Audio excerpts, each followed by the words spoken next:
Welcome to everybody. Oops, sorry. Welcome, everyone. I'm Joy Anholt. I'm the Technical Services Manager at the Tinley Park Public Library, and I am the president of LACONI Technical Services Section. So again, welcome. We're looking forward to a good program today. Just the normal Zoom housekeeping. Please edit your name, have your first and last name, and then your library in parentheses so that if the vendors need to follow up, we know what library you're from. If you do have questions, please use chat. And we do have several moderators. And then as you heard, we are recording today's program. I just want to do a quick introduction of the Planning Committee. I'm president. The vice president is Laura Murph from the Lisle Library District. The secretary is Emily Borsa from Hinsdale, and our treasurer is Linda Ling. And the past president is Rebecca Fenning from the Plainfield Public Library District. Other committee members are Rebecca Bartlett from LaGrange Public Library, Sarah Ferger from Joliet Public Library, and Alex Vencina from Helen Plum, and then Amy Weiss from Woodridge Public Library. We are always looking for additional committee members. So if you would like to join us, please feel free to contact any of us that I just mentioned. And then just a reminder to save the dates. September 5th, we are doing a book repair with the Demco Book Doctor. It'll be hosted here at the Tinley Park Public Library. And then November, we are looking to organize a unconference, and we are still working out those details. And then I just want to thank Emily and Alex. They are today's chair. Our speakers today are going to be Ingram, Libraria, DK Agencies, WEPA, Libros, India for Everyone, and Baker and Taylor. So we have a long information overload day ahead of us. So again, welcome. And I will turn it over to Ingram if they are ready to go. And that's Sure. Brett, Beth, and Matt. So thank you. Right. I'm going to try to share my screen. We usually use Teams here, so see if I can make it happen on the first go. Did that work? Looks good. Looks good. Hooray. Can I jump in first, Beth? First, I want to say hi, everybody. Yeah. Thanks for having us. I think this was the meeting last year that was live at Helen Plum, if I believe. Last year, I was leaving for vacation the next day, so that was good. This year, we're virtual, and I'm not going on vacation next week, Rat. So anyway, we'll go from there. Beth is the head of our collection development, so she knows everything, which is why I wanted to get her on. So then that way, you know, we would have all the good stuff. And a lot of questions. There's a lot of things going on right now. If you've got questions for me, I think most of you should have my email or know how to reach me. If not, we can make sure at the end of the show we can do that. Also, Matt is on board. Some of you know Matt. He's my inside counterpart down in Nashville, where Beth is, by the way, as well. He's available for questions. And like always, you know, fire your questions off to us. We'll get you the best answers that we can. And we're really excited about what we're doing with foreign languages right now. A lot of stuff in stock, you know, a lot of stuff able to ship today. So, you know, good things that we're seeing. So with that, Beth, you want to take it away and get into all the cool stuff? Sure, I can do that. And if you have questions along the way, drop them in the chat. We should have plenty of time at the end of the presentation to answer some questions. And then, of course, Matt, Brett, or I can follow up by email if there's something that we need to take offline from the webinar. So just to get started, I think most of you are familiar with Ingram Library Services. We're part of Ingram Content Group, and our division focuses on serving libraries a lot of our customers are public libraries. And as we work with libraries, we have sales representatives. You know, Brett is your field sales representative, so he's the person who's out traveling to visit you in person. But his inside sales partner is Matt, who is a little newer to the team.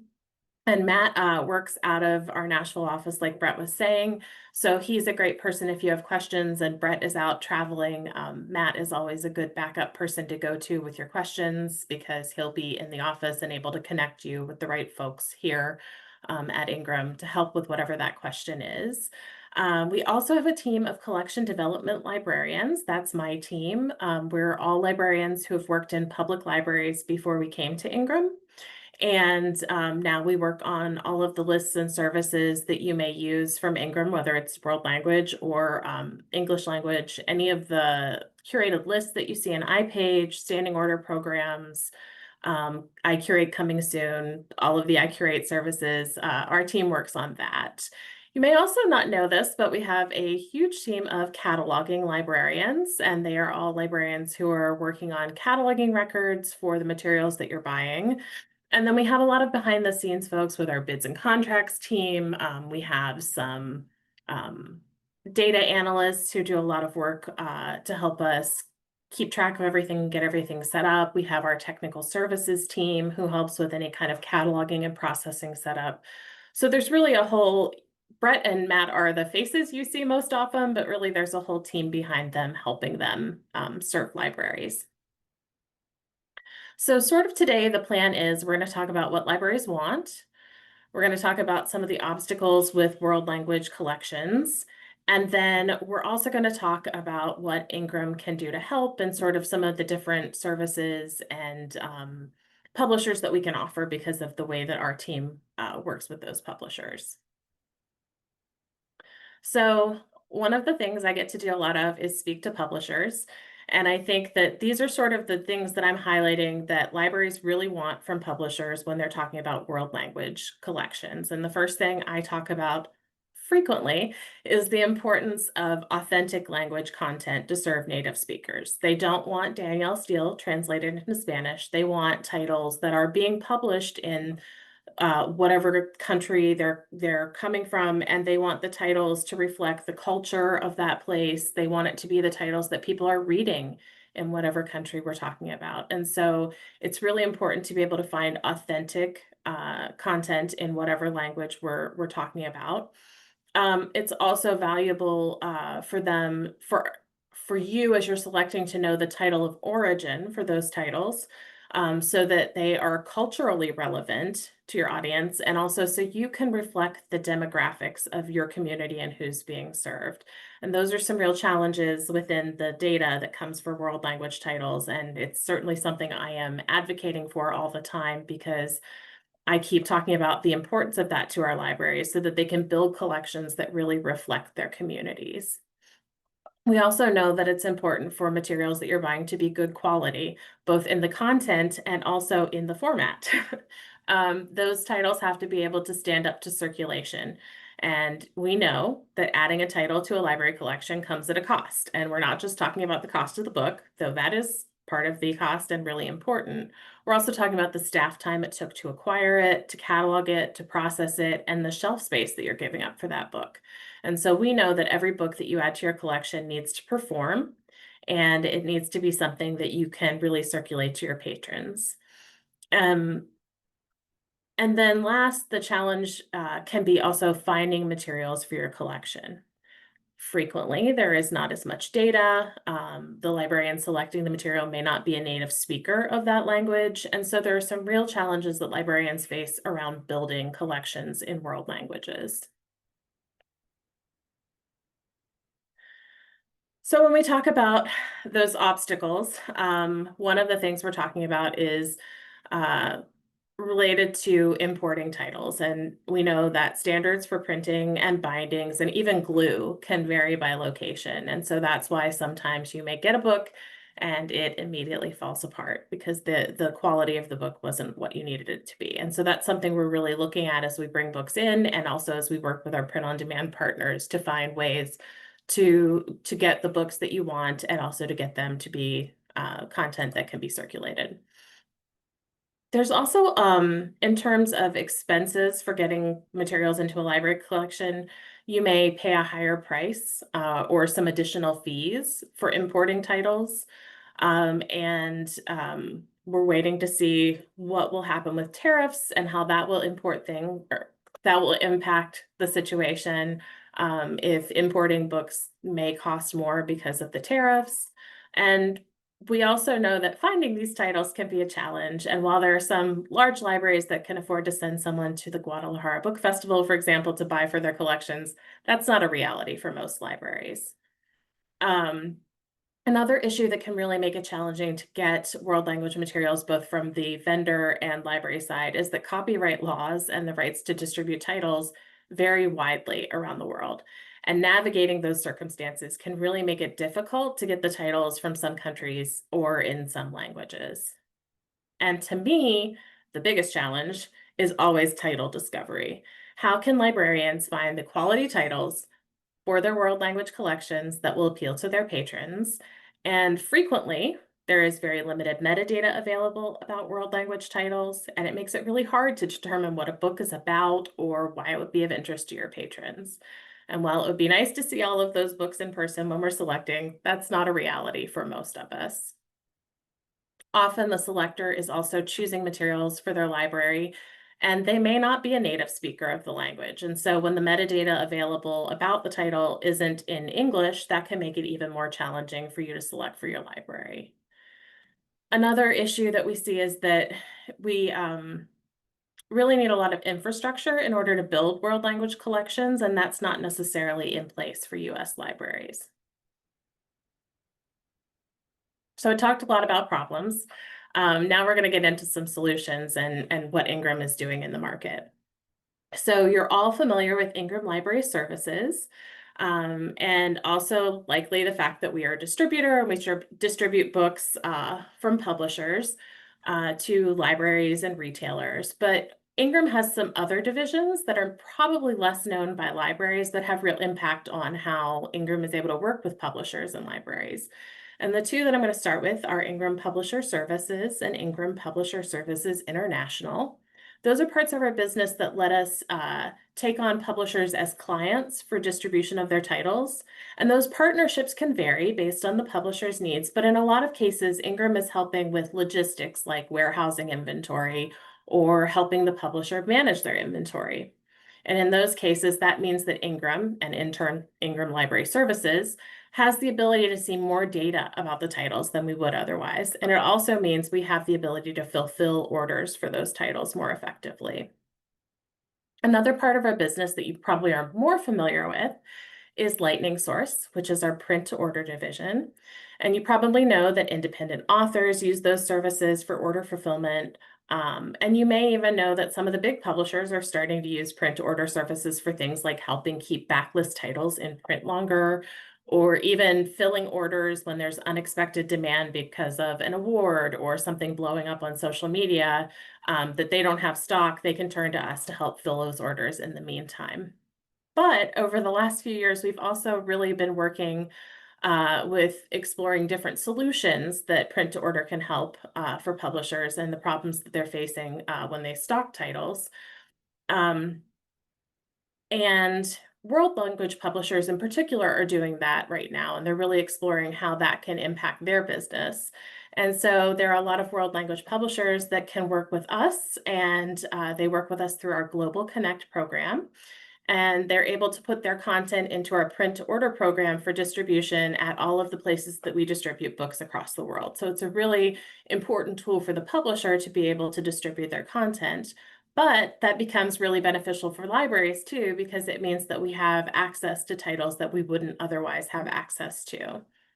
And so Ingram has really been working on building our title catalog. You know that one of the strengths that we bring to the market is the breadth of our title catalog. We have a lot of titles available and things that maybe aren't available through other vendors. And those parts of our business really help us bring titles to US libraries that we wouldn't otherwise be able to stock because of the limitations that come with that. And I would say, I think of it just like your library collection. In addition to the cost of acquiring stock, any vendor has limitations in terms of space in a warehouse, just like you have on your shelves. There's not room for every single book in every warehouse. And so those other parts of our business, whether we are working with publishers to help warehouse the materials or help with their logistics or printing their materials on demand, really helps us bring in more content that we could otherwise. And it gives us a way to really expand our catalog. And so we're really looking at expanding our world language catalog because we distribute titles around the world. And the print to order model has really let us bring in more titles for distribution to libraries than we previously could. And this model lets publishers put their titles into distribution.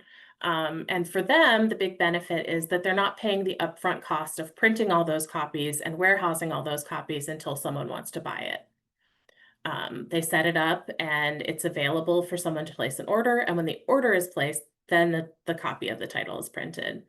And we know that there's a lot of world language publishers out there with amazing content that's not currently offered in the US market.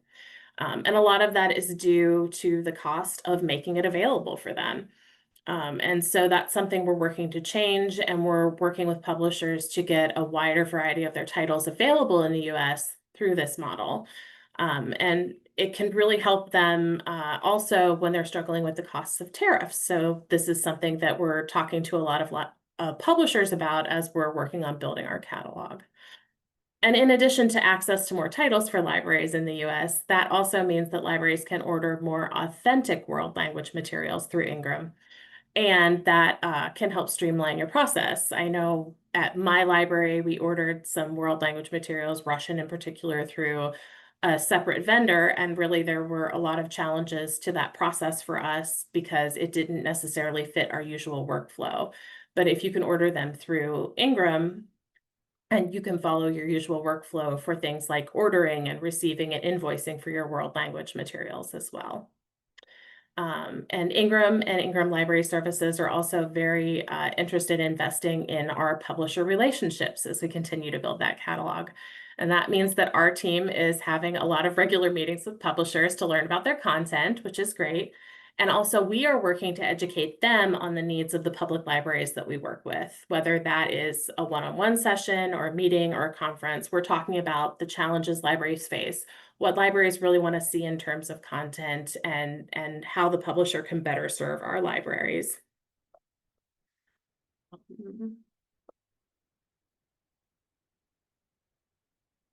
Sorry, I lost my mouse for a second there. So in iPage, we have a lot of resources, and we're going to be talking about now some of the tools that Ingram has for helping libraries buy world language content.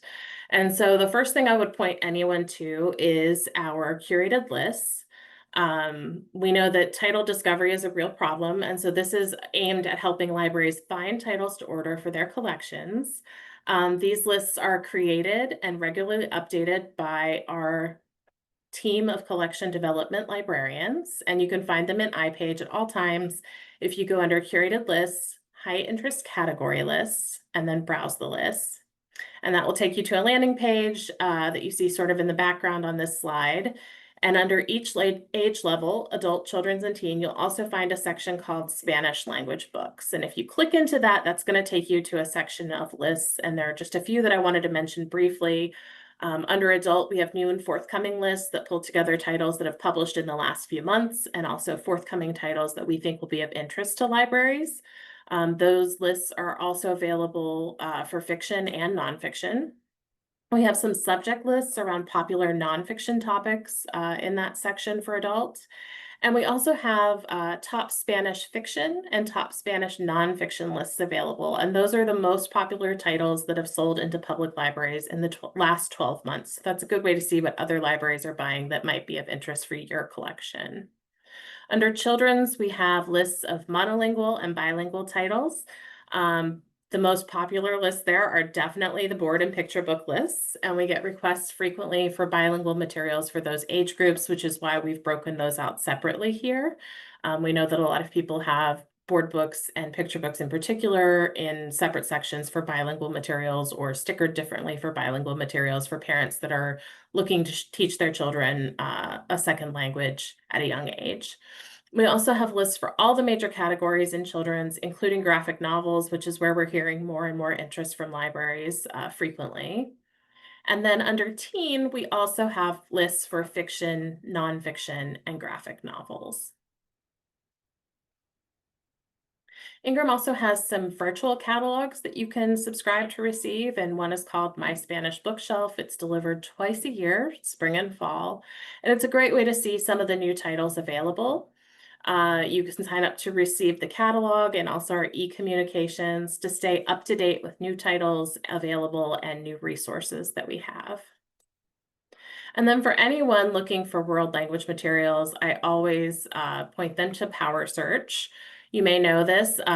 Currently, Ingram only offers collection development support for English and Spanish language materials, but we carry many language materials from a whole list of languages.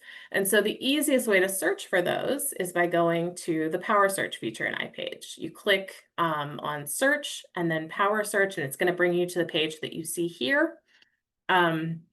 And that is where you can enter your search criteria. You can search by publisher from this page, or you can use, there's a menu at the bottom there that's circled. You can select the language that you want to search for. And so that's the best way to find titles in world languages. From there, you're going to get a result set, and then you can continue to refine your search results by using the search facets that'll be on the left side of your screen. And that'll allow you to continue to layer in criteria to see the best results set. When you're looking for world languages and searching by Power Search, I always suggest that people sort by Ingram demand, because that's going to put the most popular titles at the top of the list so that you can see those first and look at them. And anytime that you're searching for something in iPage, on the left side of the screen, you can filter any search results by language, and you can do that. There's a little menu there that says language. It'll show you the top 3 languages in the results that you're looking at, but if you click on more, you can expand that like we have here, and you can choose to include the specific language you're looking for, and then you click update, and it will take the result set that you were looking at and filter it down to just the language you're looking for. And that's a really great way to hone in on the best titles to meet your needs. And then I want to briefly mention the iSelect program. So this is technically a standing order program, but it works differently than our other standing order programs. It's actually more like a saved search function that pushes a list to you than a true standing order program. And so it's a great way to find world language content if that's something you're looking for, or even a specific publisher. Our other programs all have human intervention. So there's an actual human looking at the title before it comes to you on a standing order program list. With iSelect, it's really just pushing you a result set based on the criteria that you've entered. But this can be really valuable if you're looking for a specific BISAC, if you're looking for world language titles, or if you're looking for all titles from maybe a specific publisher. You go in and you create the profile, you enter your criteria, and I always recommend that if you're interested in pursuing iSelect, that you reach out to our team, and that is because iSelect has a lot of different options available and a lot of different criteria you can build in. And we are very familiar with what those are and how they work together and the different data points that they pull on. And so we can help refine your result set with you so that you're getting a list that's going to be more useful for you. But to sign up for it, you go to Orders, Standing Order Programs, and then you choose iSelect. From there, it's going to bring you to this screen, which is where you can choose, start entering your criteria. Language is in the criteria list. You can choose English only, Spanish only, all except English, all except Spanish. You can't choose specific languages though. So it can take a little bit of trial and error to set up the right combo of criteria to get useful results. And that's why I suggested working with our team to really work on honing that in for you. From there, you select the BISACs that you want to see in your result set. So for example, here, We're looking at basically everything, but maybe if you were looking specifically for children's materials, you would just say you wanted to see the juvenile fiction and juvenile nonfiction BISACs. It really depends on what you're looking for, and we can work with you to find the best criteria to make that list work for you. And then once you've selected that, it's going to ask you about the tiers that you want to see. And that is based on Ingram buy levels. And so for world language materials, we always suggest choosing all of the tiers to see that. And then you click enroll. And then every week, the system will go in and it will look and it will see what titles were added to the system this week that met your criteria. And if there are any, it will push you a list automatically. And you'll receive that list on a Sunday. And then you also receive an email that your list is available. Again, this is an automated process, so these titles are not being reviewed by our staff. So I think it's really important to set this up as report only. So it's a list that you review and then select from. You wouldn't want to set this up as an auto ship that's immediately sending you whatever is in there as an order. You'll also see, as you look at this, that publishers tend to add their titles to the system in batches. And so what that means is, if you sign up for a publisher, you might receive a whole season worth of titles in one list and then not receive any lists from that profile for a while because the publisher sort of batches things into the system. So it's not going to be an even flow of materials if you're using iSelect. And then next, I want to tell you something I'm really excited about. So you are actually, I think, the first library group to hear about these services. We are adding 2 new Spanish language standing order programs. They're currently in development and they're set to launch this fall. And I say standing order programs because that's the framework of how the list gets sent to you. But like all of our standing orders, you have the option to have them as a traditional auto ship kind of standing order, which is kind of what we think of as the old school version of standing orders. And you can also choose a report only list that basically is just sending you a list of titles to review and consider. No orders are placed, but then you have the titles to review and consider for your collection. And so the 2 programs we're adding are Spanish Select and Spanish Publishers. Spanish Select is going to be a librarian curated list of titles for all ages. We will add offerings over the course of the summer, and librarians can then sign up to receive the lists when the program launches in October. Spanish Publishers will allow libraries to sign up to receive lists of materials from specific publishers. And we have not started adding the offerings to that yet, so can't sign up today. But over the course of the summer, we're going to add those, and then you'll be able to sign up to receive lists of new titles from specific Spanish language publishers as they're added to our system. And that is, I think I didn't say this specifically, but it's set to launch in September. And that's when our first lists will be delivered for that.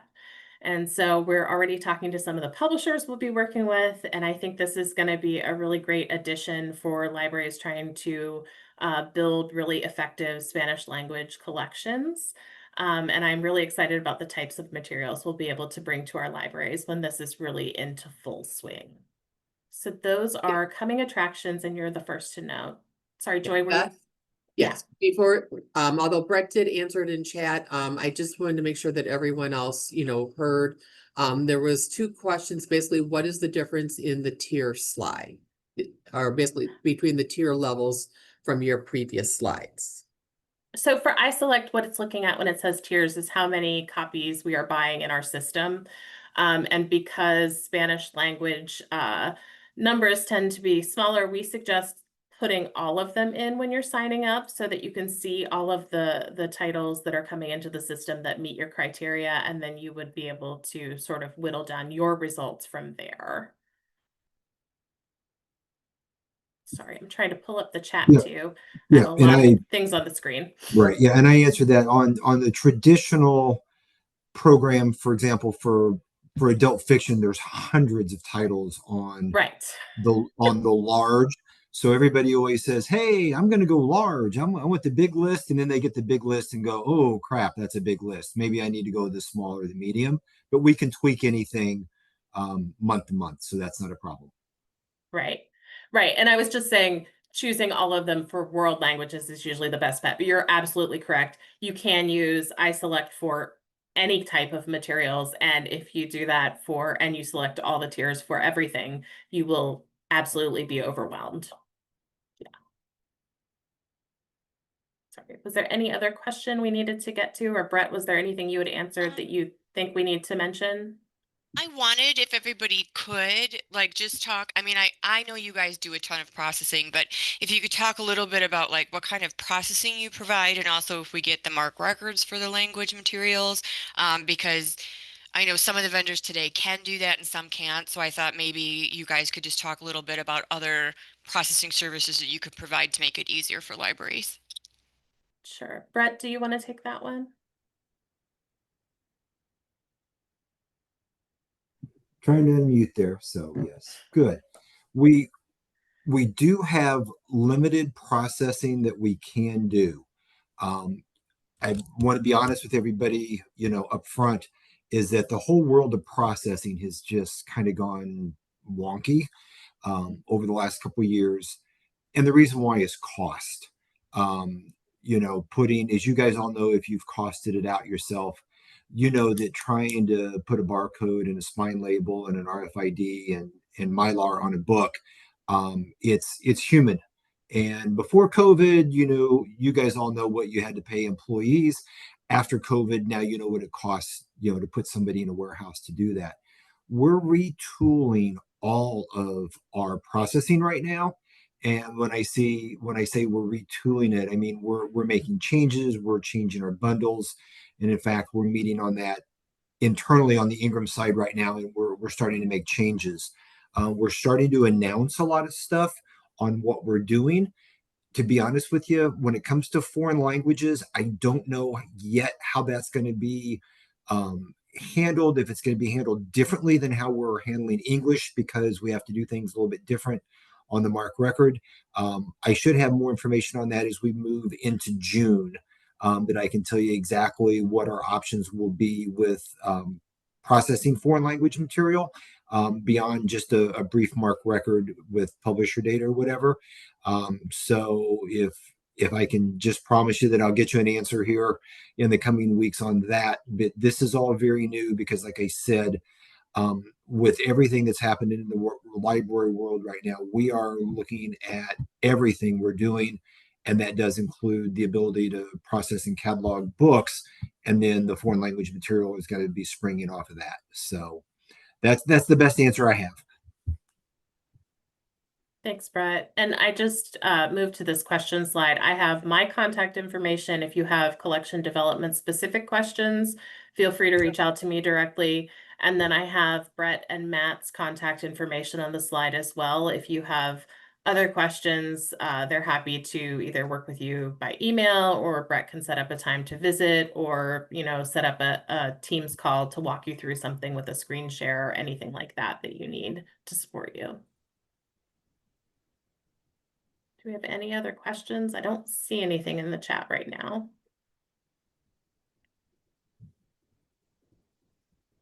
If anyone would like to use their microphone, just raise your hand and I can unmute you.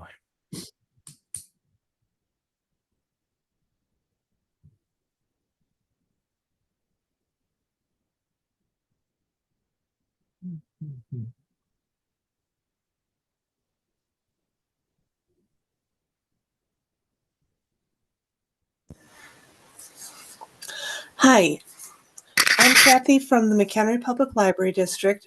I'm sorry I can't edit my info on the screen because I can't see myself to do that. But my question is regarding some of the cataloging services that you offer. We have some local standards that we have for our world languages that are above and beyond what we do for our English language materials, to make sure that the audience, that target audience, are able to find their materials and it's not just accessible to our English language speaking librarians. So is there how does the pricing work in regards to that difference in cataloging? For instance, summary notes in both English and Spanish, Spanish language subject headings from a handful of the SORI we're allowed to use because we're part of a consortium, so that we have to follow their guidelines in addition to what we're choosing to do for our own speakers. So how does that affect cost or quality, or, in terms of working with someone to make sure that we get exactly what we want? Okay. All right. Well, hi, Kathy. Good question. I think I'm going to put that into the I don't have a good answer for you right now.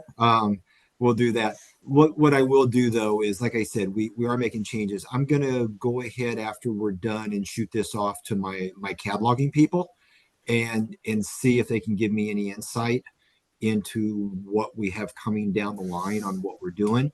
I'll be very honest with you. As you know, in the vendor world right now, things are pretty wonky. Just because we're able to supply the book, does that mean we're able to supply the record and give you the record, like you said, with your local information, on top of what we're doing for everything else? All of that is in flux right now, and you guys are seeing that, with what's going on. We are evaluating everything. Yes, we might be able to get you the book, but no, we may not be able to get you a record that meets everything that you want on that. We just are trying to do what we can do, along those lines. As you saw from the presentation, we are able to print a lot of books that are not available anywhere in the United States. We are bringing it in. We are putting them, in iPage, and we might have nothing more than a brief record, for that item. Our goal is to get you the item. That's where Ingram is going right now. You're looking for a full record on it. You're looking for, as you said, your notes, your everything else. Bluntly and honestly, that might not be something that we can do for you, but we can get you the book and we can get it to you fairly quickly, and we can do it at a decent price that you're able to to justify to your taxpayers when you're doing it. The record just might have to be something that you're going to have to come up with on your own and do some things, but I will get a better answer for you and get that from my catalog and see what we are anticipating with the changes we're making with how we process and cataloging that are coming down the future, and see where the foreign language is going to fit into that. But I should be able to get you an answer in a few days on that.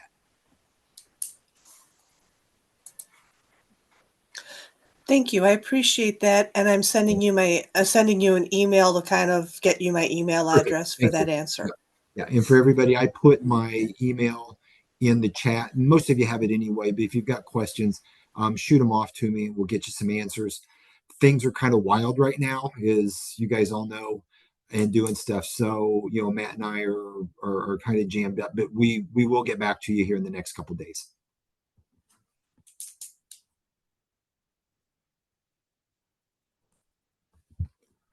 Okay, thank you. Now we're ready. Well, our next speaker's not here yet. So Okay. let's go ahead and take a quick 10-minute break.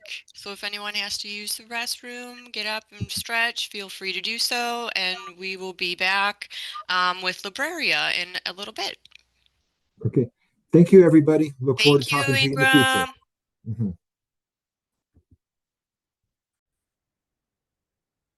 Okay, we are back with Libraria, and we have Jessica Berg and her team here to tell us about their services. So go ahead, Jessica, when you're ready. Excellent. So good morning, everyone. As Emily mentioned, my name's Jessica Berg, and I lead the collection development team here at Libraria. I'm also joined by my team. So I have Tori Tracy and Carly Halberg here, and we work to curate all the collections for our customers here at Libraria, as well as manage some of the featured collections on our website. So during this session, we want to show you some of our favorite offerings right now for world languages. So that will be something that Carly will present to you. And then after that, we'll kind of walk you through our website just to show you some of the most common searches that folks use when they're looking for world language titles, as well as some of our featured collections currently. And with that, I'll go ahead and hand it off to Carly to talk about some of our current favorites in the world languages. All right, hi. Let me go ahead and get my presentation share set up here, and then we'll get started. Let's see.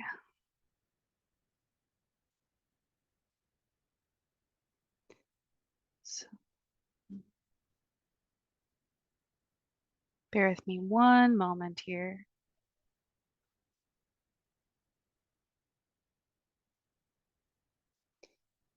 Okay.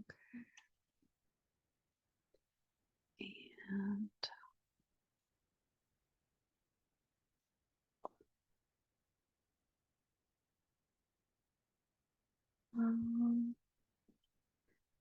sorry about this. Just No, you're good. there we go. That's what I wanted to do. Yay. All right. Does everything look good? Yes, we're excellent. Okay. So at Libraria, we host a large range of Spanish titles in a variety of interest levels and from a variety of publishers. And we like to make sure that any classroom is prepared. So we provide and call out English and Spanish paired titles whenever possible. You can find many paired English and Spanish titles on our website, many of which are both in hardcover. Take, for instance, Night Stories by Linears. From Toon Books, New York Times best-selling author and Eisner Award winner Linears brings his exuberant cartooning style and irrepressible sense of humor to the spooky folk tales of his childhood, telling three from across Latin America. Vilara, a mermaid or a pink dolphin who lures young men to her underwater domain in the Amazon basin. La Lechuza, an enormous owl with the face of a woman who terrorizes people who venture out after dark, which is a legend found in Mexico, Chile, and Uruguay, and La Luz Mala, a spooky, evanescent light that menaces gauchos and other travelers on the Argentine pampas. Looking for something a little bit newer? Check out Fridays Are for Churros by Jenny Alvarado. From Holiday House comes a heartwarming story of food and community, old traditions becoming new, and strangers becoming friends. So I've got physical copies of all of the books here. This is going to be Night Stories, Folktales from Latin America, which you can see has a really cute art style. This is the English one, and it's a nice hardcover. And then we've got the Spanish version, which is it's almost completely identical. Nice hardcover title, same page numbers and everything. And then I've got Fridays Are for Churros here, which is super adorable. I really like the style of this one as well. And then we've got the Spanish version as well.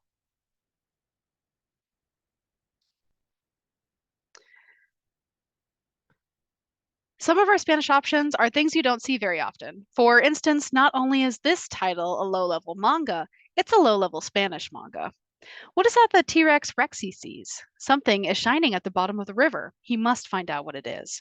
But to solve the mystery, all the Skeledosaurs will have to come together and travel to Bum Bum Mountain. Told in the right-to-left style of traditional manga, we have the entire series available through Libraria in paperback and in our durable pre-bound, which is done in-house. So I've got the paperback version here, which is going to be, again, traditional manga. Very cute, perfect low-level manga for Spanish readers. And I believe this one is available only in Spanish. And then I've got one of our pre-bounds. It's a nice, durable hardcover that you can take a look at. And we have the entire series done in this hardcover, which is nice. Looking for something higher level? We've got you covered. Libraria hosts thousands of Spanish YA titles, including the absolutely gorgeous illustrated edition of The Hunger Games that was released last year. You can find YA Spanish titles on our website in paperback and a good amount of hardcover, with a lot of titles that you already know and love. Spoiler alert, you can also buy the Spanish edition of Sunrise on the Reaping on our website as well. So I've also got the hardcover version of this title here, with just some absolutely lovely illustrations. I don't know if you've seen this yet, but it is so captivating. We had to make sure that we had it with us, and that's going to be in Spanish. Moving on, looking for other language options, Libraria offers titles on our website from Arabic to Zulu and a plethora of bilingual titles from our favorite publishers. For instance, take Biddy Bao. Biddy Bao offers both bilingual picture books and board books in traditional Chinese and Jepting or Mandarin Chinese and Pinyin. Each of these books spotlights different aspects and stories from Chinese culture, from food to customs to mythology, with absolutely adorable illustrations throughout. So I've got a couple of those to show off here. First, a couple of board books. This one's going to be in Mandarin and Pinyin. It's Time for Hot Pot. And they offer each of these titles in both the Mandarin and the traditional characters. So this one teaches numbers through hot pot recipes. And I think that the illustrations on this are really, really cute. I think that the faces are adorable. And they also show what they look like in photos at the top. And then we've got a color book, The Colors of Snow Ice. And this one is going to be in that traditional Cantonese.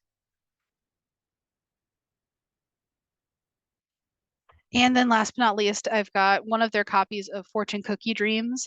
This is going to be one of their first hardcover picture books that they've offered. This one is in Mandarin. And the illustrations here are really lovely. And see if they've got that bilingual.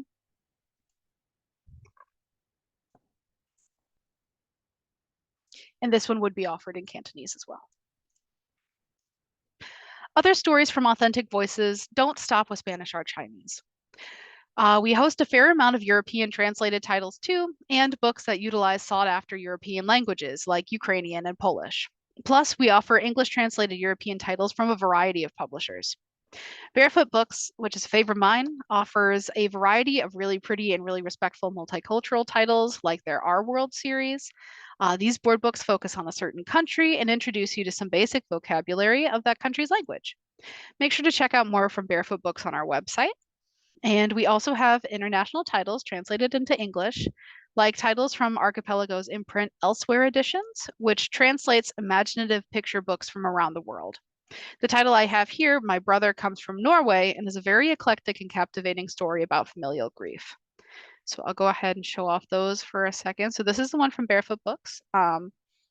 Barefoot Books offers so many different bilingual titles, and they're all really, really cute. So you'll see that this has some beginning vocabulary for Ukrainian here.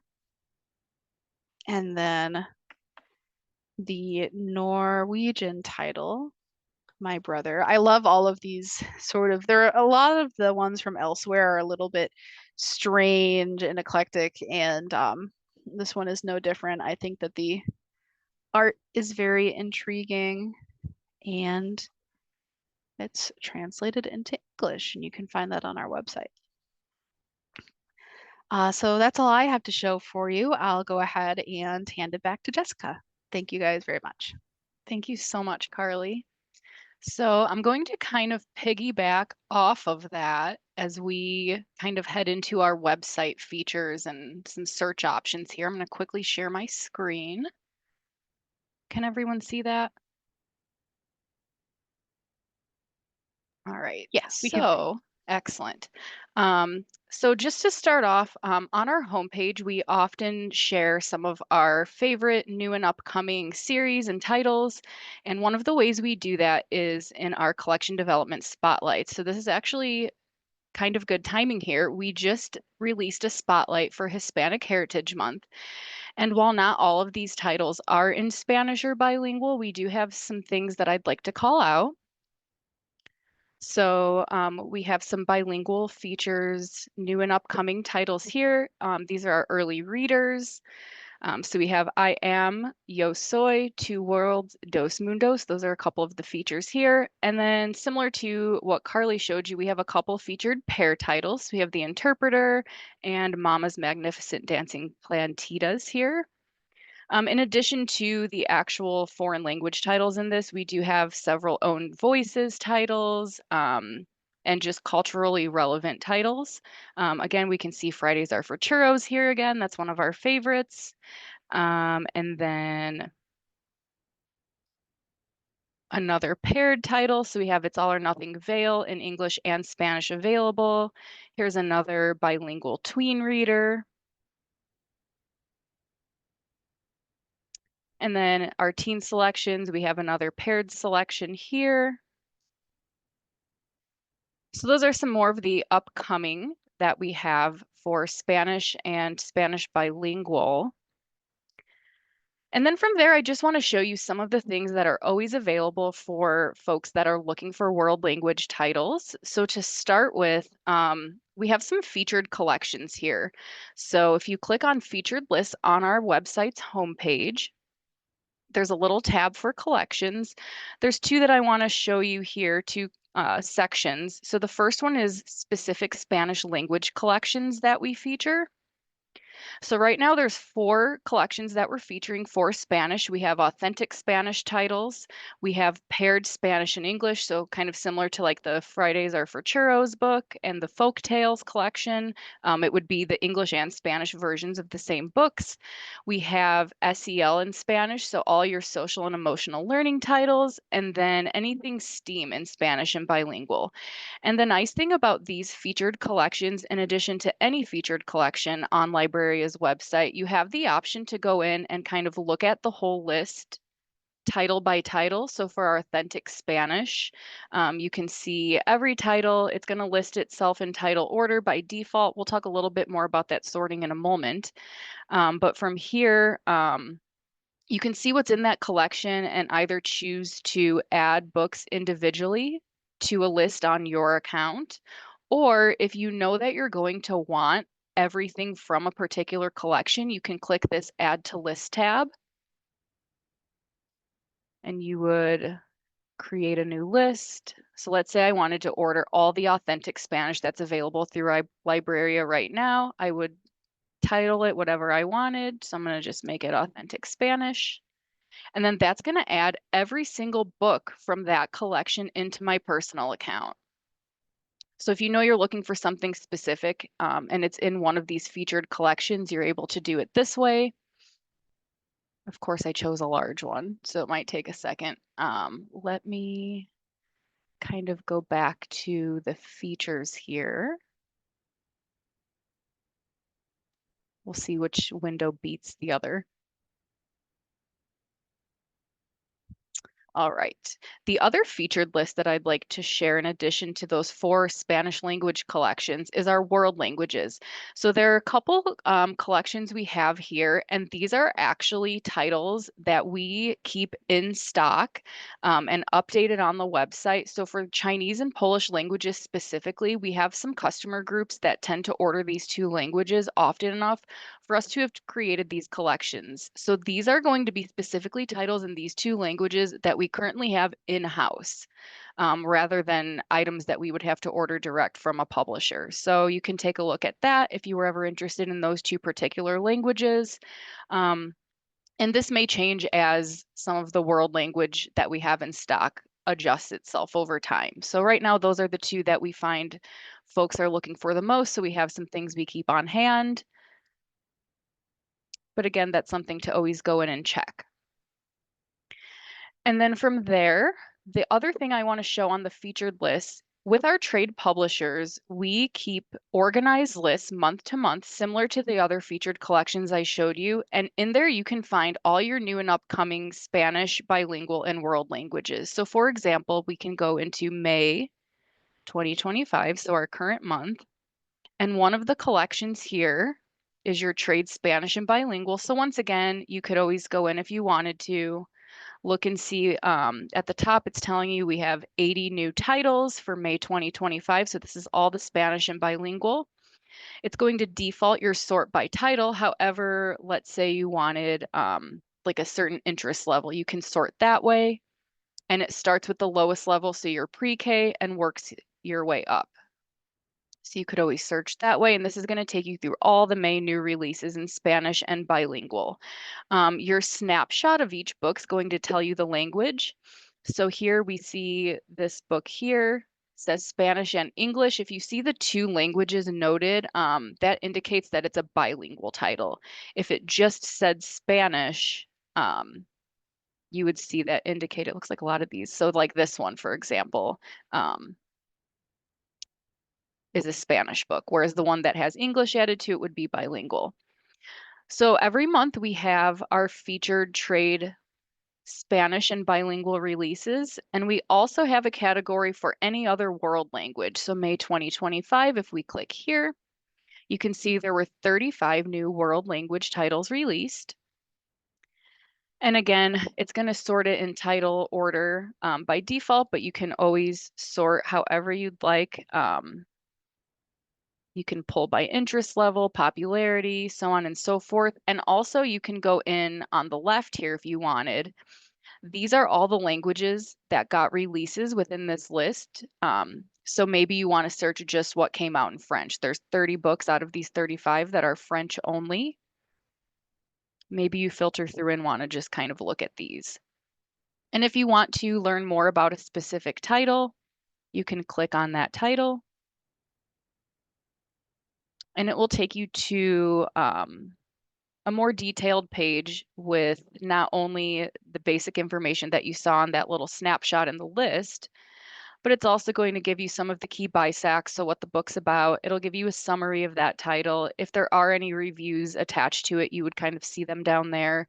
And if there's any other list that these books appear on other than this current one that we're in, it would link you to that as well. All right. So let's go from our featured list into our advanced search, because there are a few things I'd like to call out here. We find that using this advanced search page helps a lot if you know what you're looking for as far as your world languages. So a couple things that I want to call out quickly. If you go into your language, it's going to pull up a drop down. So of course you can type in, let's say you know what language you're looking for. Maybe you want Mandarin. You can kind of look it up that way. However, if you just want to kind of see what's available, you can go in, and every language that we have titles for should appear in this drop down. So let's say we wanted a book in Arabic. We can put that in. We can go ahead and search all the Arabic books, but let's say you just want books that were released. Let's do like the past 3 years. So we'll do 2022 to 2025. Go ahead and click search. And this is going to give you anything available within that time frame or any of those parameters that you put in. So we looked for Arabic titles from the last 3 years. This collection is actually super great. This DK Super Readers, they've recently started to publish these decodable titles, or these early reader titles rather, in Spanish, Arabic, and French. So these are some of the first Arabic titles that got released. So we can search by language in that advanced field. And again, you can do those same filters. You can choose to select by title or rearrange it any other way. And then within there, you can apply additional filters if you like. So maybe you have certain grade levels that you're targeting. We can narrow down. This is going to show just our 3 to 5 appropriate level books. From there, we'll go back into that advanced search. And in addition to using that language field, something else that you can do is look up a series. So there's a couple different things I want to highlight as far as series searching. Of course, if you know the series you're looking for, you can just start to type and go ahead. But there are times that, let's say you're looking for like something popular for kids and you want to see what it's available in. Maybe you wanted to see what the Dogman books have as far as your foreign language. So right now we carry Dogman in French and Spanish. It's even going to tell you the binding type here. So let's say I want to look at the French and Spanish Dogman trades. We're just going to start typing Dogman. We'll pull the languages we're interested in, and now it's going to give you all the books from those two series in those languages. We have 26 titles here. In parentheses, you can see what the English is. Again, it's going to show you the language here and call that out. It'll also show you the binding type that that's available in for that language. So since we searched English and French, again, it's going to show us both of those in the main search. But if you wanted to kind of toggle through one by one, from within there, you can kind of go through and look at all the Spanish, see what's available there, select, what you might want. And you can do the same thing for French. There's also a couple of bilingual and foreign language series that I just wanted to call out. One, to show as an example, and two, just to give you an idea of a couple of the publishers that we work with for world languages. So one of them is Kid Kiddos. And both of these companies do, a lot of it is more like picture books, early reader, more for the younger kids type stuff. But the nice thing about those, if you couldn't tell, is it's going to give you the specific language that it's targeting. So again, maybe we wanted to see what Kid Kiddos has for Spanish and French. We can go ahead and search that way.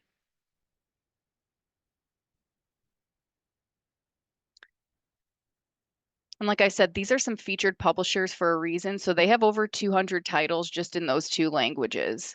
So we can go through and kind of see this particular title is available in paperback and hardcover, in French and in Spanish. So we can look up that way.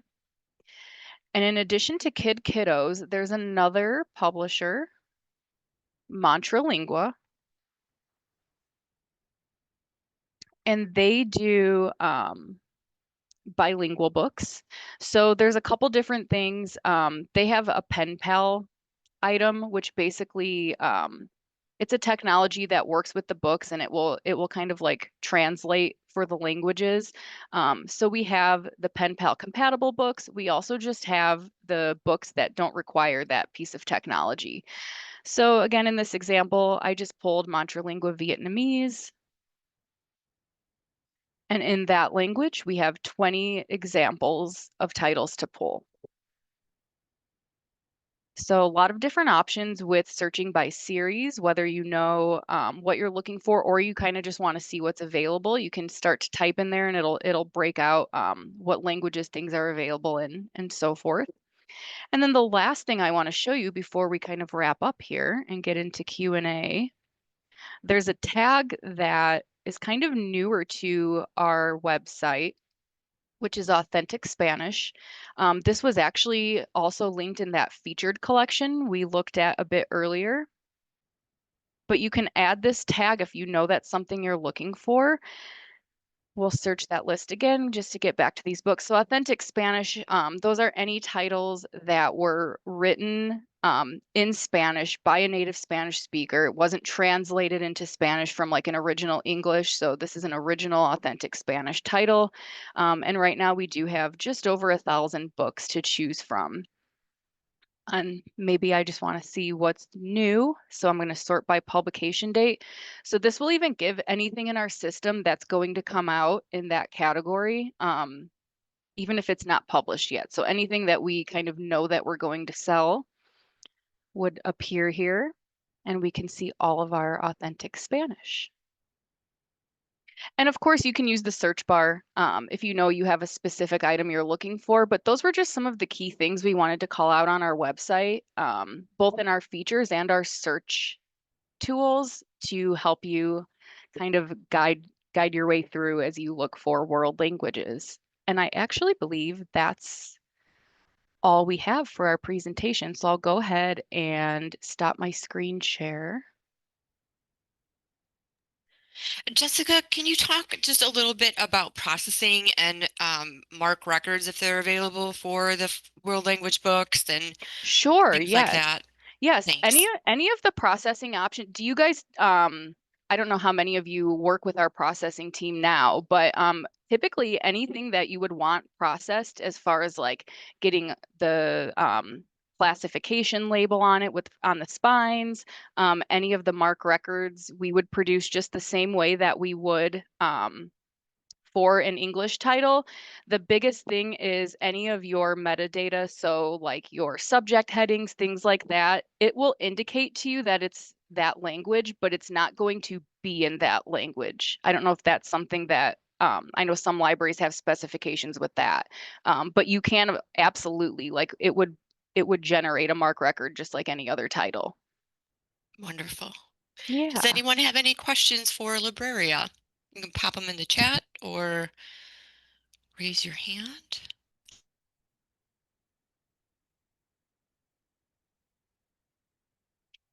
Oh, I see a question about Montralingua and the technology feature. So a little bit more about those. It's like a pen. I haven't actually seen one in use, so feel free, Tori or Carly, if you've actually witnessed this. But I believe it works with the text. So you would like run the pen over the text, and then depending on what language is programmed into the pen, it would then translate that text through the pen. And I think it's like an audio. I have one here. So I'm going to take this out of the box. Yeah, it's got a microphone on it. So you can kind of record. Let's see.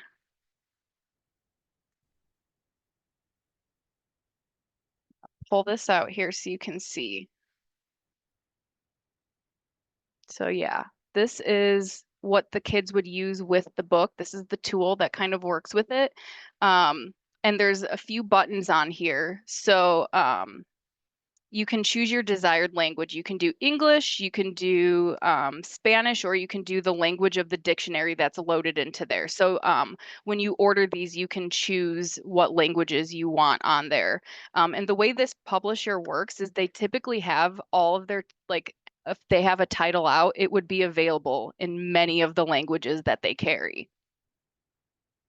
Does that help with that? This is an example of one of the books that would go along with it.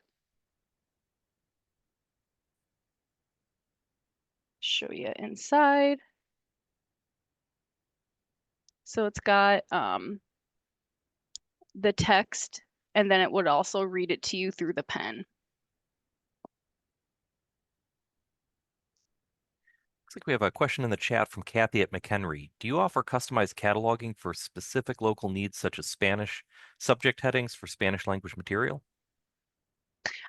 You know what? I can connect you with Molly Rosati. She's our processing manager. I know they have some capabilities with that. It would just depend on what the language was, and what's available on our end as far as the resources we use to get that that item cataloged. But let me actually put in the chat. Let's see. I'm gonna put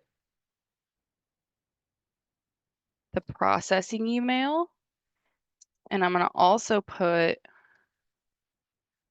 the cataloging manager. I actually used to work with her pretty closely. So she's a great person to reach out to for that. I know there are some options. I just don't know. I can't speak specifically to like every title in that language. It would just kind of depend. But she would be able to give you a lot more information on that. Thank you. Yeah. Any other questions for our presenters? Yep. Oh, got one here from Lisa, Chicago. Thank you for the info about the Montralingua and pen. Do we need to choose a different format if we don't want to get the pen option? So yes, you would just, let me share my screen again really quick so I can show you, because I have it pulled up. So you basically would want to choose the language that doesn't say pen pal compatible. So as long as you're selecting Vietnamese, Somali, Urdu, those are going to be the ones that are just like the standard book. The ones that show that they're pen pal compatible means that they work with that technology specifically.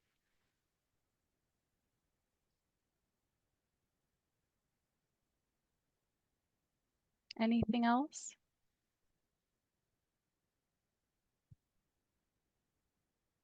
All right, not seeing anything else in the chat. And folks, if you would like to unmute, just feel free to raise your hand and I can turn on your mic for you. We do have a few minutes here before our next presenter at 11:15, so we'll wait another couple of minutes for questions, and then we can take another short break while we are waiting for them to join the webinar. And I will go ahead and send Emily the PowerPoint presentation that Carly went through with us, so that you have those titles and item numbers and things like that if anyone was interested in those. Those are some of our favorites, like we said. Great, thank you. Yeah, we will Absolutely. share any slides or other content that you'd like to share with attendees Perfect. by email. Excellent. All right, not seeing any other questions here, so thank you for presenting today. And Sure. everyone, we will take another short break. We'll be back at 11:15.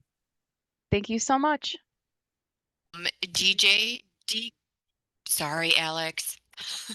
We're gonna get started. From DK Agencies, we have Ankur Mattel, and if you could share with us some of your services and what you offer for libraries for languages, we would appreciate it.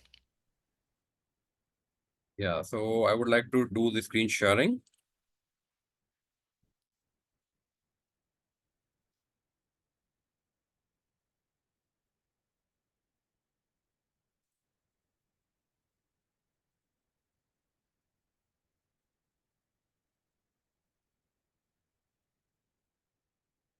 So, Emily, is my screen visible?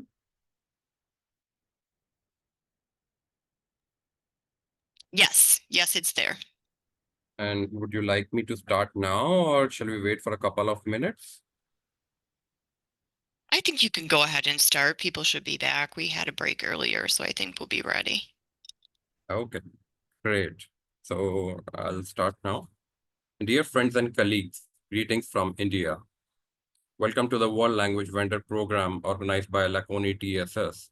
You must have heard many presenters since morning, so I appreciate your patience. I am Ankur Mittal, representing DK Agencies Private Limited, New Delhi, India. First of all, I would like to thank Alex and Emily for giving me this opportunity to present among you all. This presentation contains 30 slides. I'll go one by one, and we can then take up Q&A at the end. You may like to note the slide number on the particular slide number if you have a query. Starting with a quick introduction. We are an international bookseller and subscription agent. We started in 1968 and have already completed 57 years in this January.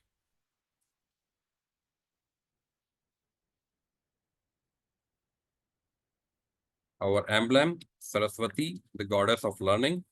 It is also a registered trademark. The company was founded by my grandfather. It's a family-run organization. It was founded by my grandfather, late Khazan Chand Mittal. Now my father and I are looking after this business with a team of about 80 people. I joined 20 years ago and my father about 54 years back. As we started in 68, as we are in 6th decade, our journey has been full of achievements. Our customers have always been our guiding source. We completed 50 years of cataloging in 2023. The idea of cataloging was given by a librarian from the US itself in 1971. And we have been dealing with libraries in the US before that. Our first BO approval plan customer was also from the US, and we started in 1975 with the service. In 1984, we started cataloging Indic language books. In 1996, we started supplying marked records to the customers. In the year 2000, our selection services for public libraries also started. In 2006, original scripts in tag 880 of MARC records were introduced. In 2014, we moved from AACR 2R to RDA. And in the current year, we relocated to a new building with state-of-the-art facilities.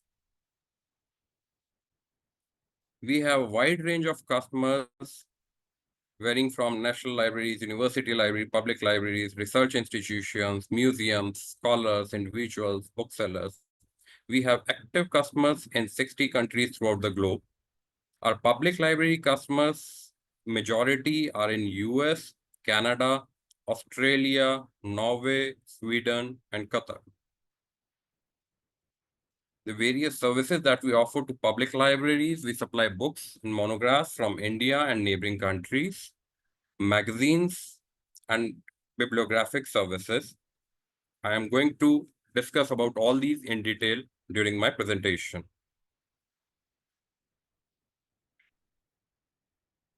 As you can see here, there is a long list of languages starting from Assamese reaching up to Urdu. We supply all the major languages from this region. You would notice that in some of the languages, for example, Bengali, we supply both from India and Bangladesh. Nepali, again, both from India and Nepal. Tamil, also from India and Sri Lanka. Sinhalese, there is no publishing in Sinhalese in India, so Sinhalese are supplied from Sri Lanka. Now we are getting demands and requests for English books as well, written by Indian authors. Various formats. The printed books we supply in hardcover, paperback, even rebound. Some libraries want their paperbacks to be rebound, so we do that in our in-house bindery. The board books also for children, whatever are available. There is limited availability, but whatever is available, we provide. Digital books, almost there is nil availability because of the font issues in digital. You know, in Indian vernacular, there are different scripts involved. So each language has a different script. So fonts have been an issue. So digital, there is almost nil availability. Audio video, we used to do that in the past, but we no longer do it because of copyright and media issues. The magazines are mostly in paperbacks. Talking about our database, we receive 25,000 new titles every year in various Indian South Asian languages. We are the largest book database from India, South Asia, having a strong database of 80,000 publishers. There are about 25,000 active publishers who regularly publish in the recent times. We have standing order arrangements with hundreds of major publishers, and they supply us whatever new books they publish. And then we catalog them and promote and supply to our library customers. We also do many book buying trips to different cities and countries. We also visit regional book fairs to collect books in Indian languages. In the last 2 months itself, our teams have made 6 trips to different states of India. Like our team visited West Bengal, another team went to Kerala, Odisha, Uttar Pradesh, Bihar, Karnataka. So in the last 2 months itself, we have already covered 6 states. India is a very big, large country, but we try to cover as much as possible. And if we have advanced acquisition planning, it is helpful to procure books during such trips. Profile-based ordering or selection service. Many of our public library customers go in for profile-based ordering. And this library provides a selection profile. Initially, if the library doesn't have a profile, we can help set up a profile, and a profile specifies the languages the library is interested in, and the fiction non-fiction split is specified, and for budget is also fixed for each language, and we make sure we do not cross that budget limit. The budget is including shipping or excluding shipping. That should be clearly notified, because shipping cost is additional to the cost of the books. Sometimes libraries has got various branches, so branch-wise ordering is also possible. So sometimes what happens is libraries may opt for consolidated ordering, getting multiple copies for all the branches at one location, or branch-wise ordering and shipping those individual orders to various branches. That is also possible. So all these things need to be specified in the selection profile. Whether the books required are for adult or children. In case of children, we suggest that the age group is also specified.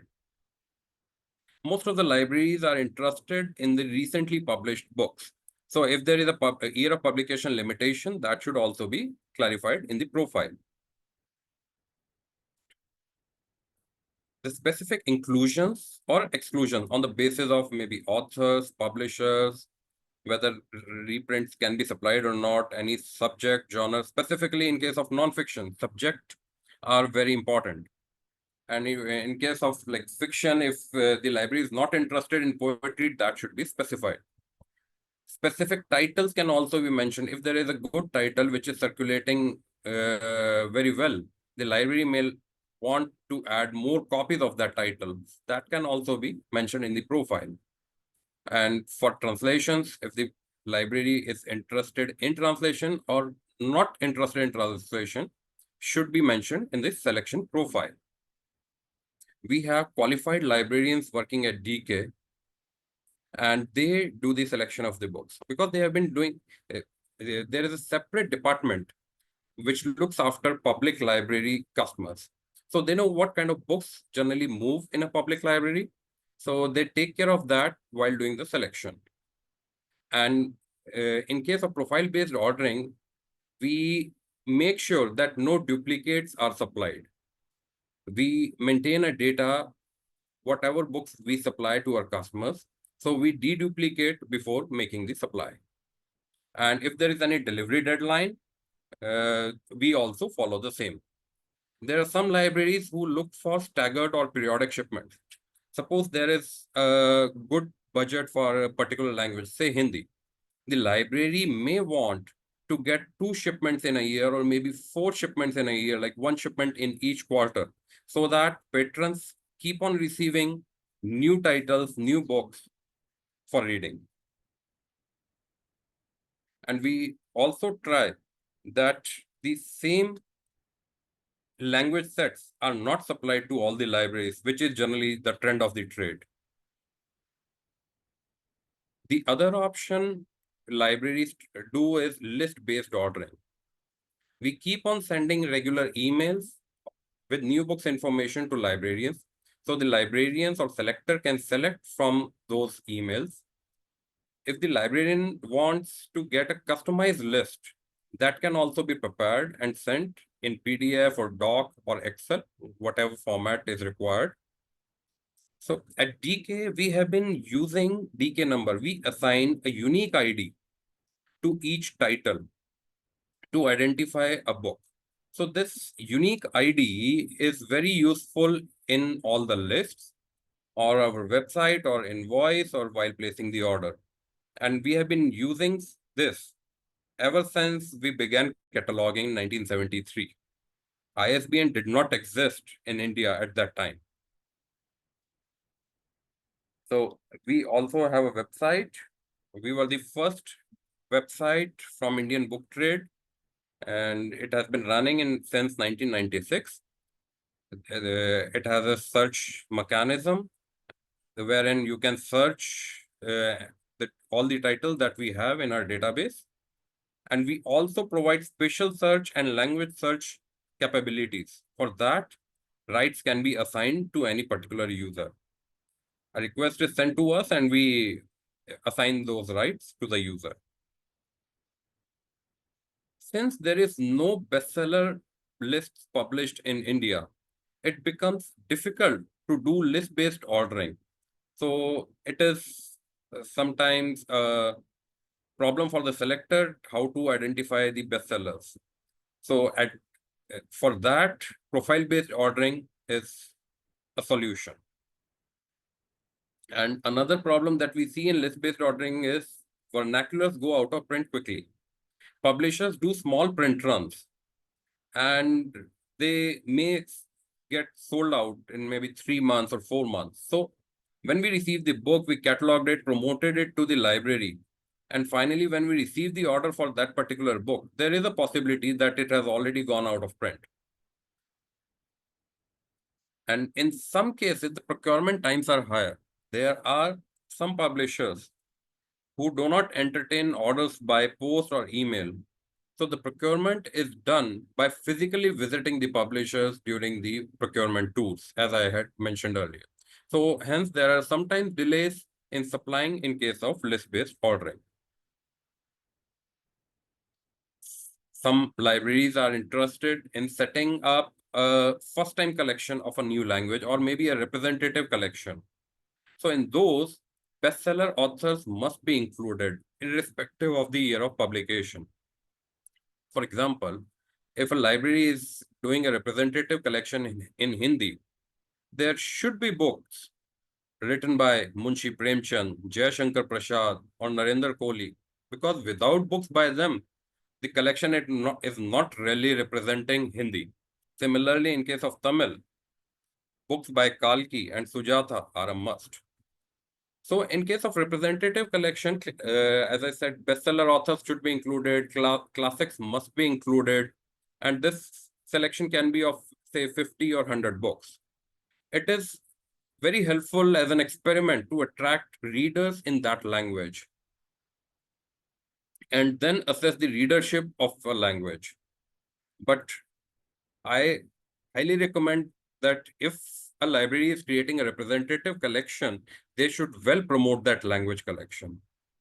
Only then readers will come and a proper readership can be assessed. We do children's and youth collection, started from picture books,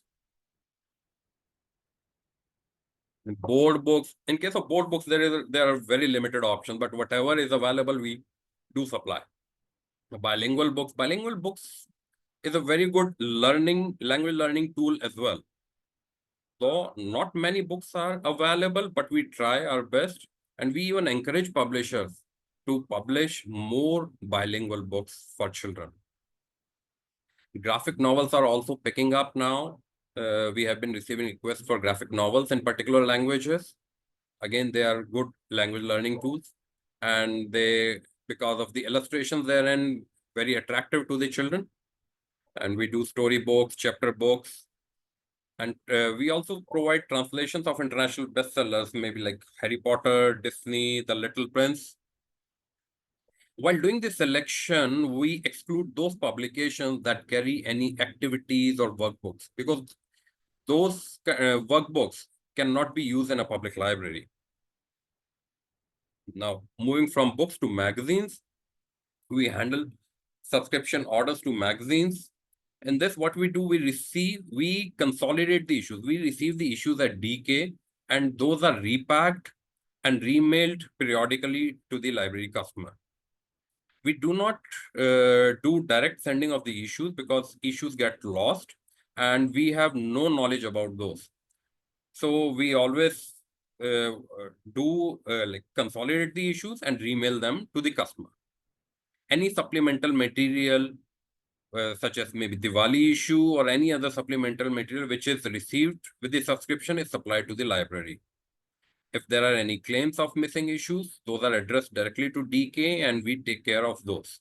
And if we have not received any issue, we try to find the replacement. If a replacement is not available, we provide the credit.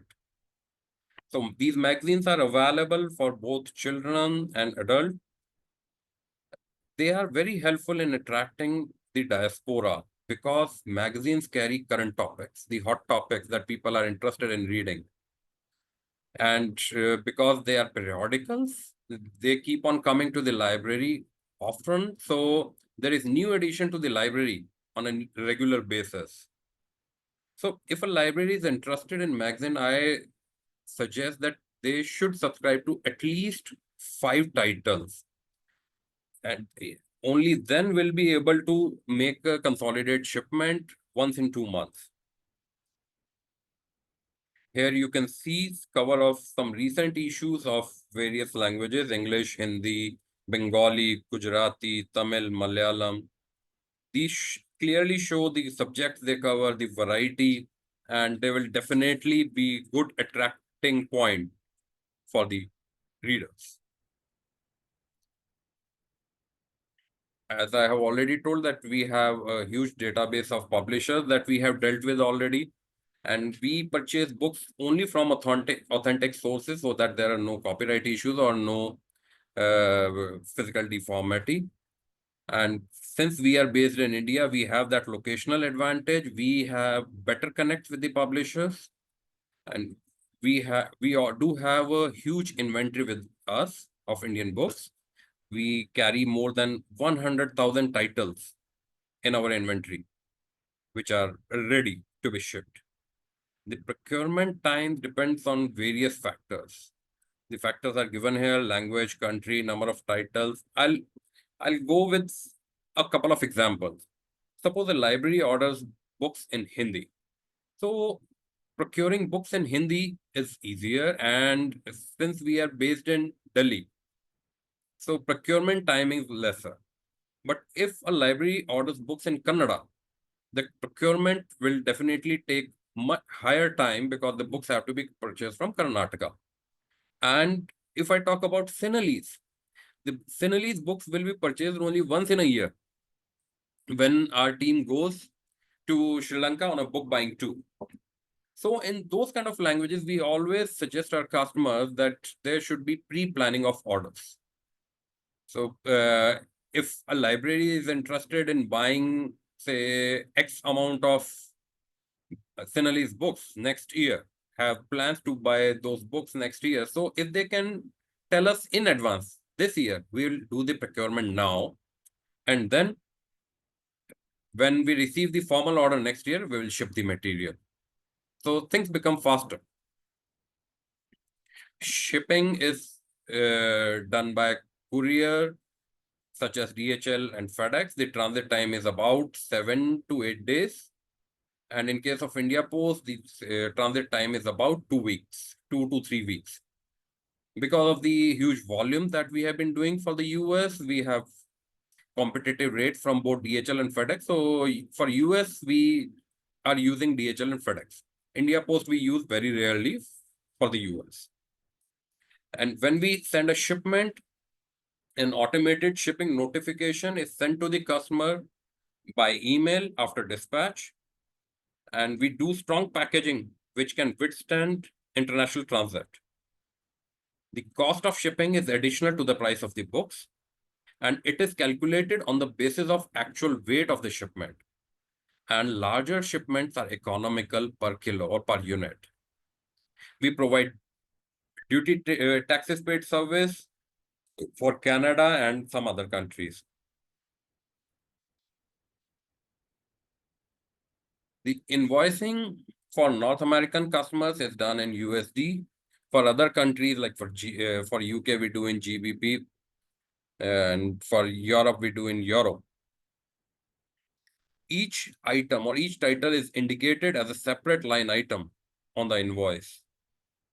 And titles are indicated in Romanized text on the invoices. So if it is in vernacular, it will be difficult to match the title. So titles are in Romanized text. And there are many unique IDs on the invoice as well as on the book to identify the title. We indicate DK number, ISBNs, OCLC numbers on the invoices, wherever available. There is an MBI label on copyright page, about which I am going to discuss later, that carries DK number of the book. If the library has specified any PO number or fund number, those are also indicated on the invoices separate. If you want the shipments for different languages to be sent on different invoices or different parcels, that can be done. And if there is a requirement to participate in a tender or bid, we do so. The payment options, the prepayment is not necessary at all. Once we have shipped the material, we ship that on an invoice. After you have received it, you can send the payment. Generally, the payment terms are net 30. The payment can be done by wire transfer or USD checks or PayPal. In case of physical checks, what happens is they generally get lost in transit when sent by regular mail. So we suggest that physical checks are either sent by courier or under a registered cover. Because if they get lost, it becomes a nightmare for the library as well as for DK. And if there is a requirement of W8 Benny form, it can be provided. Now, cataloging. We have been doing cataloging since 1973, and it has been a forte for DK. We do descriptive cataloging by professionally qualified librarians. We do not do copy cataloging. We only do primary cataloging with the books in hand. There are many publishers who tell us we can send you the data in this feed, but we only believe when the books is in our hand. We do catalog only when. So if you see a book in our list, you are sure that it has been published physically. So these marked records are as per RDA with the SBDM. They carry LC subject headings, LC GFT. In case of literature, LC classification, Dewey classification, we use Web Dewey. And the romanization is as per ALLC romanization tables. We maintain various authority control databases for author, authority, publishers, and series. These Mark 21 records are provided free of cost as email attachment. So once the shipment has been sent to the library, we send the Mark record as email attachment. So before the books reach the library, the file is available, .mrc file is available in your inbox. This .mrc file can be imported into any of the library management system. We have been also contributing records to OCLC under VRCP program since 2008. As already informed earlier, we do provide original script in tag 880 for Indian and South Asian languages in Unicode. So there is no issue of fonts. These are supplied at a nominal additional cost if a library is interested in. Here you can see a sample of Mark 21 record in Hindi. So it is a print record, but we will be sending you .mrc file. And here you can also see the original script in tag 880.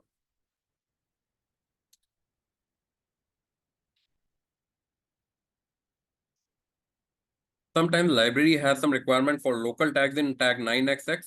We can work that out. Value added services. We do barcoding and stamping if a library requires. The barcodes will have to be sent by the library, will have to be provided by the library itself. Rebinding can be done for paperbacks at our in-house bindery. When you are placing a profile order, we make sure that we do not supply a duplicate book. And if you are placing a list order or a firm order, we do duplication checking in our database at the time of registering the order. So if you have ordered a duplicate, we'll send you an email whether you really want to order a duplicate copy. And we make sure that we do not sell books with geographical restriction. If the book is not for sale outside South Asia, we do not promote it, we do not sell it. Here you can see an example of MBI label, which contains minimal bibliographic information such as title, author statement, imprint, language in Romanized text. So these labels are pasted invariably in all the books on the copyright page. So if a librarian or anybody doesn't know that particular vernacular, that particular language, they can refer to this label and identify the book. It carries OCLC number and our DK number too. We provide bibliographic services in addition to books and magazines to the libraries. If there is a backlog with a library of Indian books or maybe any other language in Roman script, we can do that cataloging. Sometimes the library has received some gifts or has acquired a collection in India. So we did a project for Urdu language books wherein the library acquired that very old collection from Hyderabad. So DK handled that work. We brought that stuff from Hyderabad to Delhi, cataloged all the material, did the processing, and sent the stuff with records to the customer. And there are many libraries who do who get the books cataloged using their scans and surrogates. We do small and large projects. And if there is any requirement of retrospective conversion or record enhancement, we take up those too.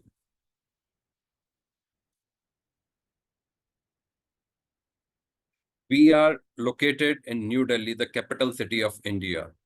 So there is time zone difference between the very different time zones of US and India. For example, even right now, there is a time difference of 10 hours, 30 minutes between your time zone and our time zone. So therefore, we prefer to communicate by emails instead of telephone. In case of emails, we generally reply in 2 working days. But if there is a special matter or a matter of specific concern, it is attended to by a senior personnel. And pre-scheduled Zoom meetings can be done for detailed discussions. We have been regularly exhibiting at PLA conference. The last PLA conference we did not attend because of COVID-19 restrictions, but otherwise we have been exhibiting there. I personally have visited, I think, 6 or 7 PLAs. When any of us travel to the US, at that time, we can do in-person meeting at your library. And whenever any library customers comes to Delhi, they are most welcome to visit our office and have a meeting in Delhi. While supplying books, we come across various challenges and try to find out their solutions. You'll be surprised to know that even today, 24% of books that we receive are without an ISBN. And the 76% that are with ISBN, 5% carry invalid or duplicates. So there are some libraries who only want books with ISBN, so 26% are straight away rejected for them. The production quality of Indian books have improved in last many years, but still there is a long way to go. It has been improving, and I am pretty sure that our publisher friends will bring better quality books in future. And while supplying, we do physical checking of the books. And if there is any deformity, we reject that copy. And in case, because it's a manual process, in case a library receives a defective book, they can send us an email. We'll send a free replacement or issue a credit for the same. Whatever books we keep in our warehouse, we keep them shrink wrapped so that they do not deteriorate. And those shrink wraps are removed at the time of shipping. In some languages, there is limited publishing. For example, we have a few customers for Tibetan. The public library is looking for Tibetan books. So there is very little publishing, and we clearly inform our customer that we'll be able to supply only limited books. And sometimes in a few categories, for example, Punjabi children books, there are limited picture books that publish. Because in case of children books, reprints come many a times, and a library specifies that do not want reprints. So that is a challenge. And procuring books from various regions of India, as already said earlier, we keep on sending our teams to different regions to get more and more books more titles so that we can offer a good variety to our customers. And in case of importing books from neighboring countries, there are import delays.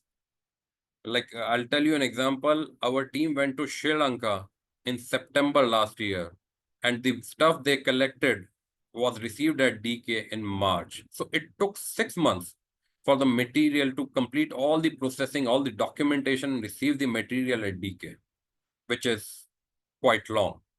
So that is why we, in case of specific some languages, we suggest customers to give their planning, like purchase planning in advance. That is always helpful. And as in case of payment by physical checks, they get lost in postal transit. So what the customer can do, they can consolidate payment of various invoices and then send payment by wire transfer or a physical check by a courier. We receive a lot of things from the society, so we should give back something to the society. So DK has been doing actively in CSR.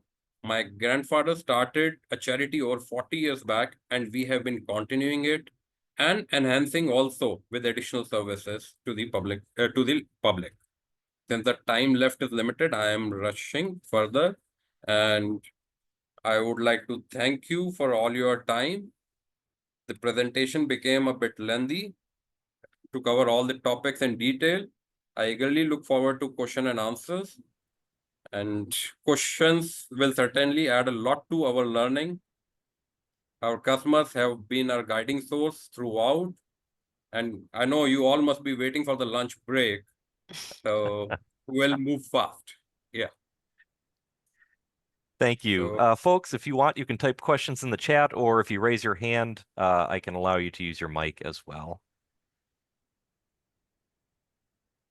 Lisa from Chicago said, thank you very much for the excellent and informative presentation.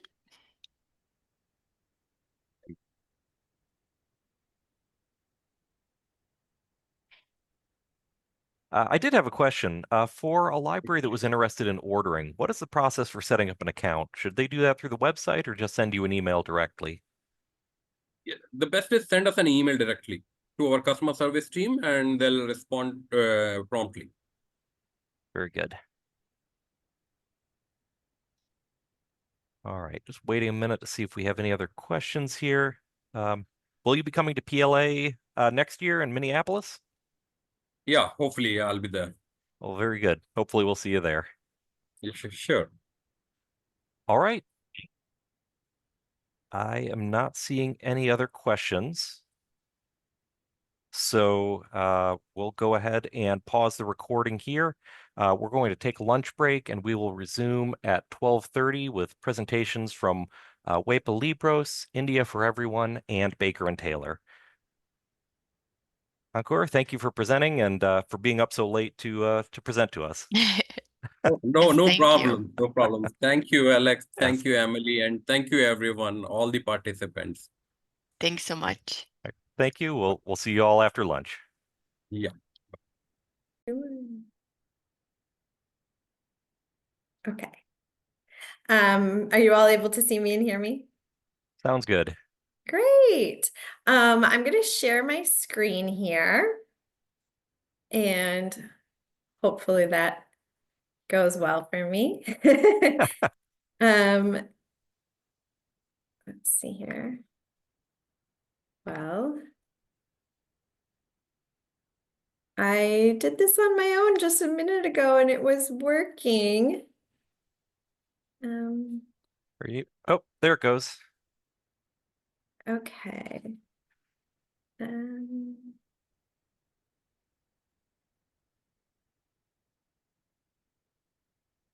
Looks right. good. Are you able to see? Okay, perfect. Hopefully it will play my video sound because earlier there was a checkbox for that and just now it didn't it didn't show me the checkbox. So hopefully that works. But all right, are you able to see everything okay? Yes, looks good. Okay, excellent. So we are WEPA Libros. I'm going to share a little bit about what we offer in terms of our services, what our products look like, and kind of the process of ordering through us and how we guide you along the way. So my name is Allie Cruz. I'm the Client Success Manager here. My role is to be the communication for the client the whole way through. So my job is to really listen to you and hear about what your library is like, what your goals are, and collaborate with you to see how we can meet those goals in the beginning. And then from there on, it's just keeping you informed throughout the entire process, all the way through shipping and even following up after you've received your materials. This is to give you an idea of where we're at. I'll share later in the presentation what our who our local library partners are, some of the libraries that we're partnering with. But we do service schools and libraries, and these are our current states. We're adding 3 states next week. We are doing a book fair that reaches over 50 schools in 3 states for 1 charter school district. So we're very excited about that. Our languages are sourced from around the world. So when you're getting materials from us, you are getting materials that were published by authors in those countries, and we're actually importing those books. And I'll share a little bit more about that later, but this is a snapshot of the languages that we offer. It's constantly growing. We do a lot of research into adding new languages. We're acquiring them from new countries. So we're learning how they do business in those countries. We're navigating cultural differences and the importation process to take that burden off of the clients and make that go as smoothly as possible. So these are a few of the places that we're sourcing from, but we're constantly adding on there. And a lot of that growth comes from client requests. Clients will say, oh, we're starting to see a really big population of this language. Can you help us out? And we are excited to do that research and do a test shipment and see how we can fulfill those needs. To give you a little idea of some of our top languages, we have Spanish, and I know you have probably heard that everyone has Spanish. So what makes us unique is that our Spanish materials are not just translations of domestic books. We are capable of getting those if all the kids are reading Diary of a Wimpy Kid and you have a Spanish speaker who also wants to read Diary of a Wimpy Kid, we can certainly do that. But our bread and butter is sourcing from the countries that your patrons are coming from. So right now, Venezuela is really big, Colombia is really big, El Salvador. So we're trying to import books from those countries that are representing those cultures and being written by authors that they can really identify with. You'll see that we are looking for, especially in the youth services department, we're looking for bold, vibrant, eye-catching materials that are really going to excite the children to pull them off of the shelves.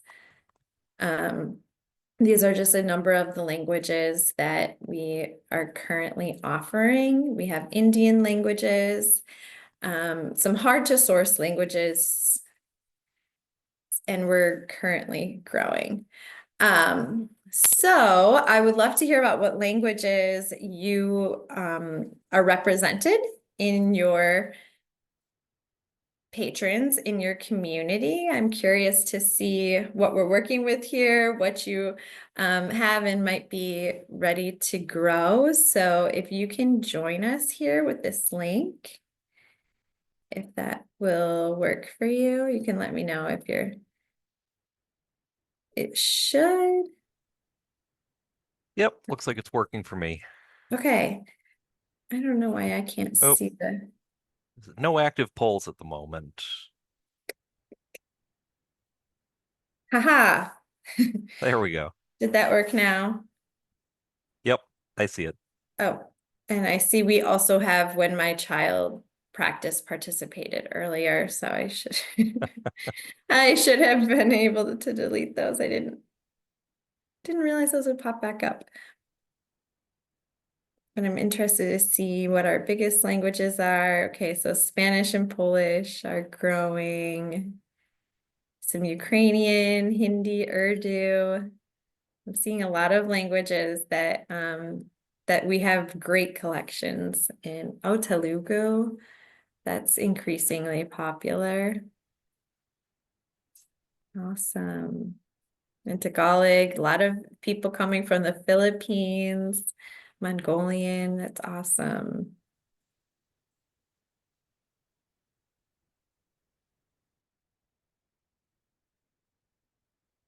More Ukrainian.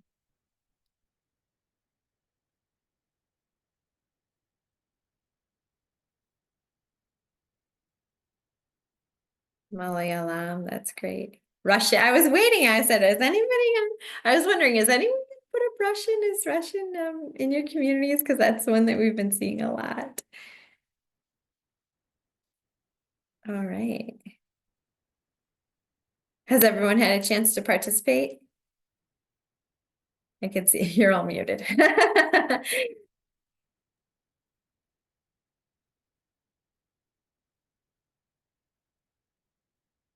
Okay.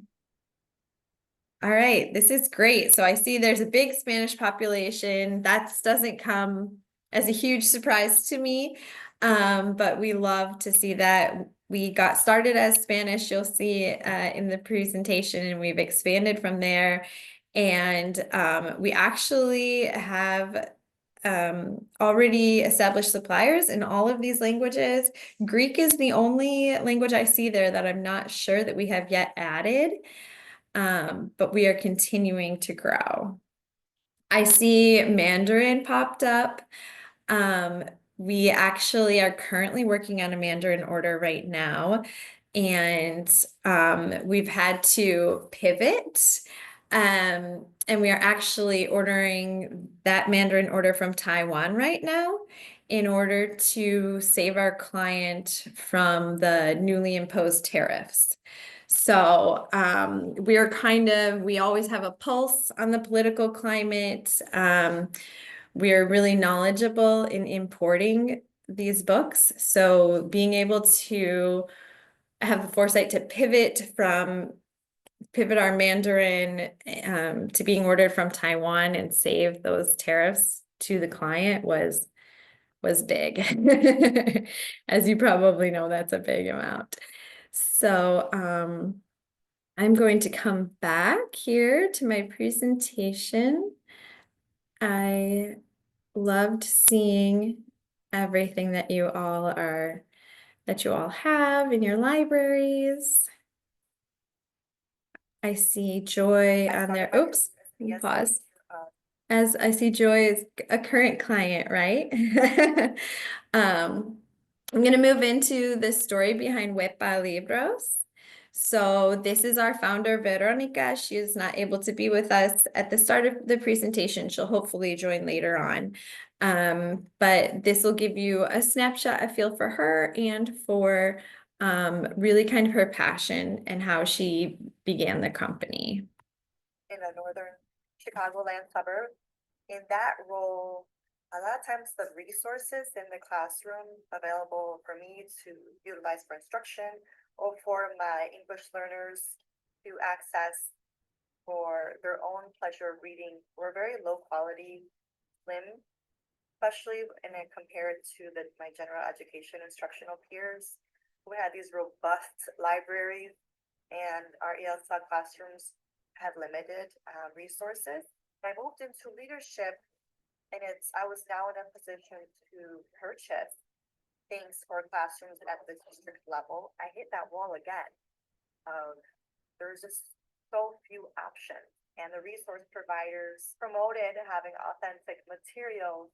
I also found myself combing through them, and a lot of them were translations, a lot of books written in Spanish or in a bilingual format with Latino narratives, but a white author. So it was just kind of a recurring theme for me in the professional world. I didn't wait around for someone to create the opportunity. I decided to create it on my own. And thus WEPA Libros was born. So that's kind of the passion, that's the heart of where our My company initial comes vision was from. to create this companies that specialized in Spanish language materials. And because I had been so involved in the profession outside of the classroom, networking events, professional organizations, even volunteer work, my colleagues and friends, once they knew I kind of had access to the global network of literature, asked me, hey, can you get Ukrainian materials? And here I am. I said, yes, of course. And in my mind, oh Lord, how am I going to get Ukrainian books? Because I needed to figure out how to import books out of a war zone. The challenges of international acquisition of books is enormous. It's a very complex process. It's probably why we're the only companies that do this, because it is frequently complex. But the asset that we bring and that I bring is that we know how to navigate cultural networks, right? Even if we're based here in the United States, and we've now grown our cultural liaison base to support acquiring books in other countries. So it's a little bit there on our importation of how we've grown, and now we're learning the ins and outs of the importation. And we have staff who they dedicate themselves to that's what they do. They're learning to navigate different time zones in different cultures. There are countries out there that want orders placed through text messages, through phone calls, through emails. There's a different way that everyone is doing this around the globe, and we have people who specialize in just learning to navigate those areas. And political climates, we're importing books from Russia and books from the Ukraine, all from war zones, really, and it has its challenges. I've had a lot of clients that come to me who they come to me after they've been looking to do this on their own. And they come to me and they say, I've been trying to get Urdu books, but I'm just not finding anything. I'm coming up empty-handed, or I'm finding something, but the importation process is just so labor intensive that we don't have the time to do it. Or they're finding materials and they think they've found titles that are authentic, and they become unavailable. So to really find authentic titles that are not just translations of domestic books, that were not just written by English speaking authors that are trying to pass this off as being culture, we're really looking for those authentic books and being able to import them, and we shoulder that burden for you. So when you place an order with me, I pass that on to our global orderers, and they reach out, they handle all of that ordering, we ship it here, we handle all the importation, and we ship it directly to our facilities. And there we inspect the books and we package them and ship them to you. And your shipping costs are only coming from our warehouse to you. All of that international shipping, importation fees, that is taken care of by us. So when you get a price from us, that's your price, other than shipping just from our Elgin warehouse to you. What are your questions? Do you have questions at this point? Have you had experiences? I know you're all on mute, but feel free to unmute and share any experiences you've had here. Yep, folks, if you want to type in the chat, you can do that, or if you raise your hand, I can allow you to unmute if you'd like to speak. Sure.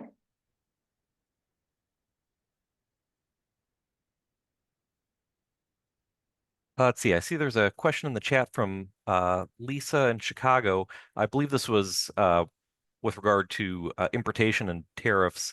Are the same books available from Taiwan then?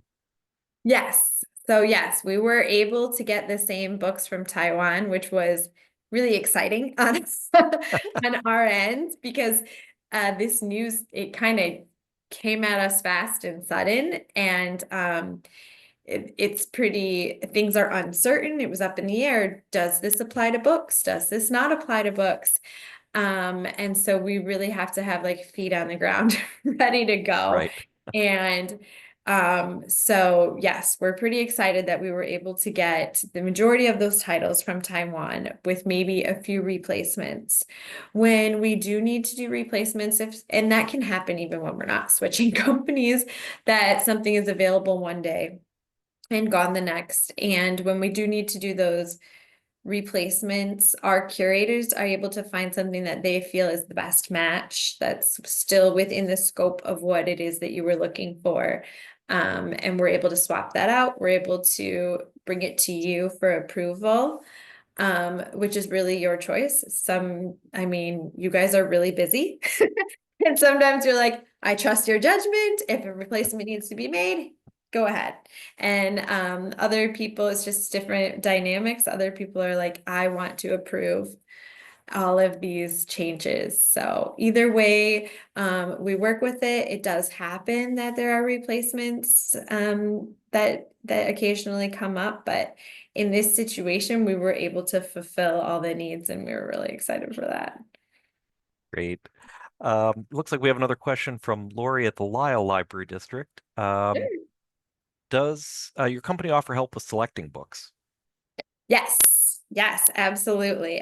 So that is a really great question that I'm gonna get to in a very soon slide. So yes, we do. Okay, yeah, those are all the questions so far. Okay, excellent. So I'll move on here. What is our criteria for noteworthy multilingual literature? Great question. First and foremost, we have a company definition of authentic. What makes a book authentic? And that starts with defining your reader. Who is going to read this book? Who is going to be exposed to this book? Once you have your audience cleared, that's going to give you your channel for what books to look for, right? Because you have really in a growing abundance now in classrooms are your CSABO kids. An authentic book for this type of student would be a narrative that matches their experience, a Latino or US Latino narrative. So the protagonist has a similar upbringing. It's about a US Latino experience, whether that's positive or negative. There's lots of realities to that identity. But especially you're looking at the author. This is a big one. We look at authors because it is very unfortunately common for a book to be in Spanish or in a bilingual format, and it's not a Latino author, right? We avoid those because if it's a Spanish or bilingual book about a Latino narrative, it should be written by a Latino author. That's the authentic piece. The other piece is if your student identity is different than that, and say, for example, you have a newcomer who's lived her entire life in India.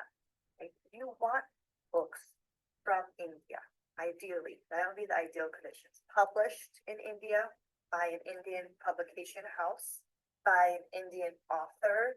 Next level would be Indian illustrator, right? You're tying that culture to every piece of the architecture of the book, including the narrative. A lot of times the pieces that fall from the location of publication, but but some languages, it just depends on availability. That's typically what we look for first. Other pieces, of course, is quality, physical quality of the book, to make sure that they're able to live a long life or as long as possible in a classroom, realizing that many hands are using them, or if it's in a public library setting. And we want them to be engaging, vibrant, colorful. One of the things that makes multilingual education so beautiful is that there's just a vibrancy to the students because they're coming with such rich, colorful cultural assets. And so we want our books to match that. When you walk into a space that celebrates culture of all kinds, there's color to that. And so that's what we look for. Okay, so that's a little bit about what we're looking for in quality of books.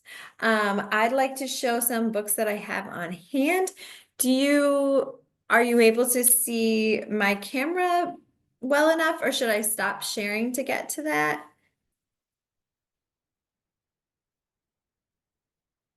Oh, I can't hear you if you're talking to me. Sorry about that. Yeah.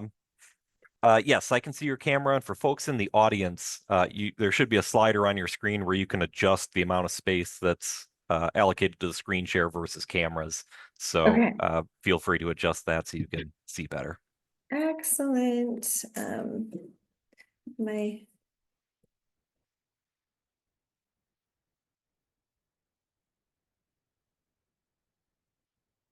Okay, so I wanted to share a few just books to show you examples of the books that we have on hand and the quality of them. So I'm just going to start out with some Ukrainian books that we have on hand.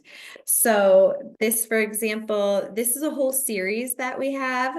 They're recommended for 10 and up. It could go a little higher, it could go a little lower. This is a series that focuses on biographies of Ukrainian figures. So this is a Ukrainian priest, and these are hardcovers. They have a beautiful spine there. They all kind of follow this same format with the same kind of spine. And you'll see that what we're looking at is like, it's really high quality pages, really vibrant and beautiful. This is just an intro. But each chapter, see that? Each chapter has beautiful illustrations, but there's also a lot of text there, which means it could be read by a 10-year-old. It could be read by someone a little bit older to get the information, but still not look too babyish. That's something that we hear a lot is like, we want 10-year-old reading level, but we want a 14-year-old to be able to read it and not feel like they're reading something babyish. So we have some good options for that. Graphic novels are also really, really great for that. But this one just has a lot of beautiful illustrations, brings a lot of color and a lot of interest to these biography topics. And we also have Ukrainian sports players, Ukrainian people in science. It's a whole series that is really nice and available in nice hardcovers. They're also available in paperbacks. To give you an example, we are able to get translations. Like I say, we focus on authentic texts, but every so often people want a translation. They want to read what other people are talking about. So this is an example of a Stephen King book that has been translated to Ukrainian. We put stickers to see the flag so that you can see where a book has come from. And this is just a high quality hardcover book, copy of a Stephen King book. We have a whole series of those there. I also wanted to get into Russian books. So we have Russian books that are adults, young adults, youth, a little bit of everything. This one happens to be at more of a higher level. But we also have youth. This here is an example of a cookbook. We get asked about cookbooks a lot. So we have a lot of situations where you have grandparents who speak a language and grandchildren who don't speak it quite as much. And they're looking for interactive things to do together. And cooking is just one of those really great things, especially when you can have all these really colorful illustrations that really make it easy for you. Each ingredient of this recipe is shown here in pictures and in text, so that they can really even step by step. You're chopping, you're putting it in the pan, really step by step for both language learners and native speakers to kind of help them out there. Again, this is a really nice a really nice hardcover, and that has been very popular. We also have Indian languages. Oops, sorry. We have Arabic books of all ages. You're probably used to the spine being on the other side if you've had Arabic books. This one has like a nice texture, different texture to the book, but it is kind of more of a paperback. And you're looking at more of a chapter book for an upper grade or a YA situation. We have a lot of hardcovers. Some of the Indian languages are harder to get in hardcovers. For example, Urdu, because just due to their sourcing, because we're sourcing them from India, and those books, that's really the only way that they print them in India. They could be turtle backed, but they come as paperback a lot of the time. It's a very sturdy, nice quality of paper. But the Arabic books and a few others we can usually get in hardcover. So this one is a hardcover book, and you're looking at the glossy pages with lots of color and large illustrations that resonate with students. This is one of my favorites. This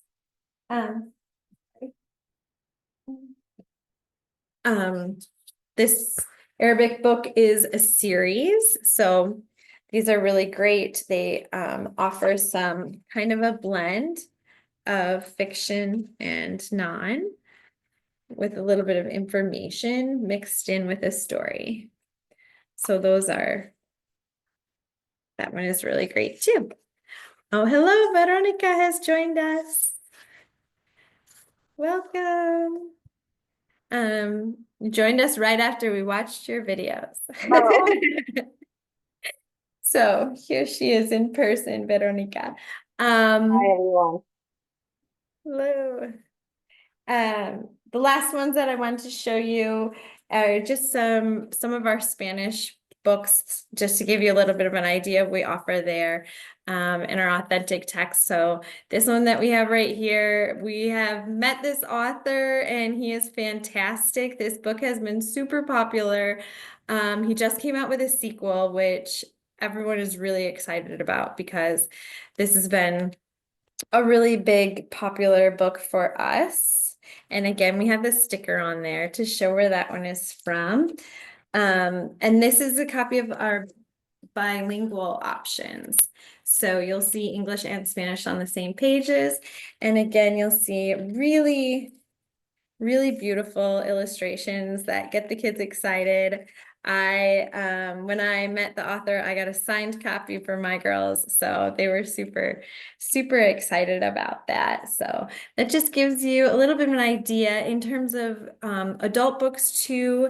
We have fiction and nonfiction books. We have some like self-help books, a whole variety. So in terms of Spanish, like this is a yoga book. So a library reached out to us and requested, their patrons are really interested in yoga books and things like that. A skincare book as well. So we love when our librarians are really in touch with what their patrons are looking for. So we love to hear that feedback and be able to find and curate books that really fit with their community and what they're looking for and what's really gonna circulate well for them. Do you have any questions on the physical books themselves now that you've seen them? What are your thoughts?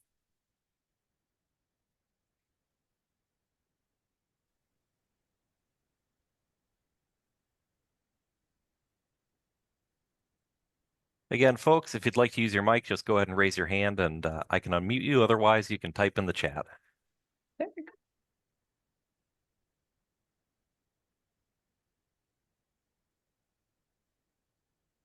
Any impressions? Any questions? Yep, see a comment from Emily here. She says they look beautiful and modern, very appealing. Okay. Yeah, great. That's what we're going for. We want something it's going to pop off the page and people are going to walk into your library and they're going to see it. It's bold, it's beautiful. They're going to reach back out to their friends and say, oh my goodness, have you been into this library recently? Did you see they have this collection of books? Like you need to come in, to their friends that are also part of their community that speak those languages. So yes, we are looking for that, that really vibrant piece.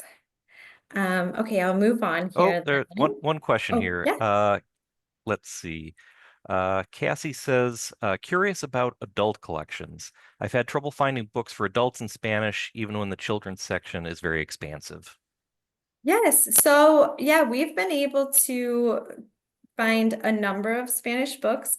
We have libraries that do that have a lot of adult books. I'll get into kind of our standing order plans later, but Sterling Public Library here, they have an adult collection on a standing order plan, and we do have such a selection that we're able to send them fresh new materials at multiple points throughout the year that kind of look for what is working with them. So we're able to get that feedback and from month to month send them new materials.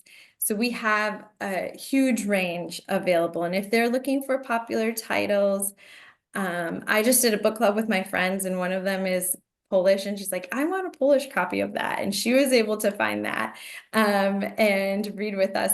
So some of them are translations. We can certainly do that, but then we can also find authentic texts for adults as well. Thank I you. don't know, Veronica, do you have anything to add to that? Yeah, I'm, thinking of Sterling Public Library, they had have a really good pulse of their patron demographics. So if you can share with us, if you're looking for books that represent certain nationalities that are sourced from certain countries, we've sourced from Mexico to Venezuela to Colombia to Central America. And so all of that information is music to our ears because we use that to provide a collection and a showroom that's designed for your specific demographics. That's a great question. Were there any other questions? One from Joy at Tinley Park. Is there a catalog to search, or is it a curated list only? So I have that coming up, but that's a really great question. We do specialize in curated collections. I can get into that a little bit more in the next few slides, if that's all right. Sounds We're just good. excited. It's okay. Yeah, we're excited. We're jumping ahead. That's all right. It's a really great question. Oh. So I'm going to start another video for you here. We're going to talk a little bit about the impact of our books, and Vero's going to fill you in here. Oh. A multilingual book fair for school clients. The book fair had over 15 languages present, so it was a very diverse community. Families come and their child is allotted one book by the district to take home. And it was an Eastern European family. Asked some of the attendees at the front what this was. And once she learned it was a book fair that had lots of languages, she said, oh, but you probably won't have my language. We did. And I think in this case, so many families are sadly used to not being represented. There's like this acceptance already of, we just take what we can, there probably won't be anything for us. But in this case, and a lot of times it's almost always the case when we perform these events, they are represented. And so in this situation, I personally walked the mom over to the table that had books in her language, and she FaceTimes family in Romania immediately, takes selfies in front of this table. There was just so much joy and excitement for having a table of books in her language from her country. So we touched a little bit on that earlier, but just to kind of give you an idea firsthand the impact, of empowering those communities. They're going to be so excited when they come into your library and see these new collections that represent them when they're not used to maybe seeing that. A huge thing for public libraries is to be able to promote that when you add those new languages. So some of our libraries have been really creative at bringing this to light on their social media pages. So they're sharing things, they're sharing different titles that are coming in, really trying to get the word out that that you belong here. We're going to celebrate you here. Come on in. We have books for you. And they're oftentimes not used to seeing that. So it's just really great to really get the word out there so they know that they can come into your library and find those books. I'm curious to hear about your goals. So I have a poll here. And I'd like to hear a little bit more about what's important to you in your world language. So in your world language department. So if you could click here, you can click more than one. Just really interested to hear what your priorities are.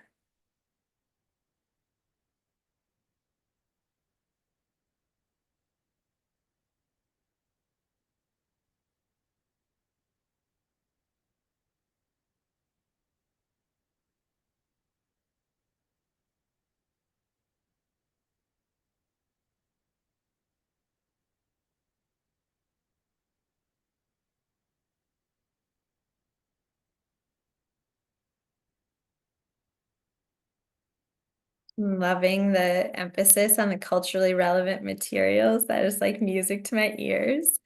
I love So to hear needed right now in the political climate. Yeah. Yes, absolutely. Did everyone get a chance to weigh in? So that's awesome. We are definitely passionate about helping you find culturally relevant materials for your diverse communities and engaging with multilingual families, really bringing them in and making them feel welcome, and increasing the library services for your underrepresented groups. Let's expand your patron base. So that's great. And boosting circulation with fresh, diverse materials. We're going to talk a little bit more about that when we talk about the plan here in just a minute. So thank you so much for weighing in. I'm going to hop back over to our presentation here.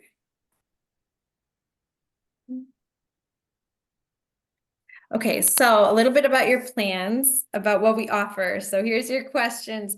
Now we're going to get to some of those questions that you're anxious to hear about. So we have a couple of different plans. We have standing order plans, and we also have custom pick program. So I'm going to get into a little bit about the basics of a standing order plan, and then we also have our new program that you'll see on the next slide, that's Insight Plus, that we're really excited to launch this summer. So standing order plans are a great option if you are looking to have materials scheduled to come to you regularly. You want to make it as easy as possible. You want to make sure that you're getting fresh new materials, maybe quarterly, maybe every other month, whatever works well for you.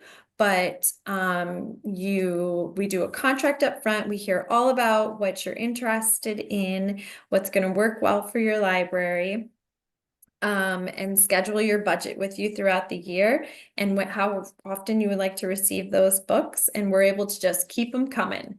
So there's no extra work to you throughout the year. We're just going to keep them coming, and you're just going to be stocking your shelves with fresh new materials all year long. There's also the custom pick program. That's more, say you have an opening collection, you don't have a certain language so far, and you want to start a big opening collection. We can do that and really boost your library from the get-go. Or also if you just prefer, if your budgeting is less sure and you just prefer to order at certain times when it's going to work well for you, we can do that. In both options we are able to curate for you. So that was the curation question. We love being able to curate for you. We have skilled curators, and that's what they do well. They have a pulse on what has circulated really well in other libraries. What's popular. We also do, I mentioned that we do book fairs for students in schools. And so we're really able to see firsthand what kids get really excited about when they come in and they come to the tables and we see them gravitate to certain books. We know that you want those in your libraries, in your world language departments that are really popular for you. We are also able, if you prefer to, if the question was if you prefer to make selections, we're still going to curate a custom collection that works really well for you. So we're not going to send you 5,000 different titles that you would have to sort through. We'd love to hear from you either from a consultation, or there's a library form that you can fill out for us to hear more about you, so that we're able to create a custom online showroom that works, and we're only showing you what we think would be really a great fit for your world language department. And through there, you are welcome to make your own selections in that online showroom, if that's your preference. Moving on to give you a little bit more information in terms of the standing order plan. Our new option of what we're rolling out this summer is the Insight Plus program. So this is going to be really big on knowledge. We want to share knowledge with you. We want to share annual reports on your circulation data and engagement. This is where you can really come to your board and say, look at our numbers. These new books are circulating really well. Here's books that maybe aren't circulating as well, some older books that could be weeded to make space so that we can continue to grow in fresh new materials. And we can use this data to drive your future shipments. So we're able to see what's circulating well for you and what we've sent you in the past, so that we can continue to send high interest books that are really going to balance out your collection and have a good circulation rate. In addition to that, we want to empower you by sharing knowledge with you. With this program, there's quarterly online staff training, and we really want to pass along to you some of our knowledge in terms of engaging multilingual families and receiving feedback from your families that use your world language department, so that you can really see how you can best interact with them and celebrate them, make them feel welcome at your library, and really provide for all of their needs. Veronica, do you have anything to add for the Insight Plus program? Not at this time, but we can, I know we're past our time. If you could maybe scroll to some of the portfolio pictures and any logistical information to provide the audience before we wrap up. Yeah. So this is just, I can go through this really quick, the logistical information. So the steps, as I said earlier, I walk you through everything. I'm here step by step, but I gather with you through an in-person consultation or online, or just gathering from a form that we're able to send you. And from there, we provide a quote. We're able to accept a purchase order or a signed copy of the quote, whatever is easier for you. And after that, we begin creating your custom collection. And as we talked about with importation, we will receive that, inspect it, and ship it to you. Your invoice is provided upon delivery, and from there, the terms are net 30. Are there any questions on that piece? Okay. Oh, Alex? Nope, I was just gonna say I don't see any in the chat. Okay. Perfect. Just to give you a quick snapshot of our libraries, I know I'll talk fast. This is a library that came to us. They had never had a world language department before. So they came to us, they wanted to add a really big Spanish collection. Their population was growing, and we were able to collaborate to bring them all these beautiful books that you see here. And they did a fantastic job of shelving those books in a way that's really going to draw attention to them. So that was an exciting project, and now they're looking to expand on that a little bit as well. These are some more pictures of some eye-catching books. This is what we've seen. I have a lot of fun popping into libraries that have ordered from us and just seeing what's on the shelves and playing around with it, taking pictures. I love to see what people have done.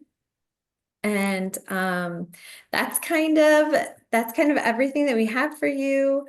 My role here, I try to provide strategic support so that you have success, so that we're able to bring you the best possible collection that's really going to reach out to your community. What other questions do you have, if you have a minute for questions? Yeah, absolutely. We could take a minute. Let's see. We've got one here from Kathy at McHenry. Do you provide an EDI ordering option or processing and cataloging services? Yeah, it's a great question. Veronica, would you like to fill in there? Yeah, at this time, we don't provide processing or cataloging. A lot of our clients capitalize on Rails cataloging services. I think they operate under a grant, especially when it comes to world language. And these books are coming into the country for the first time.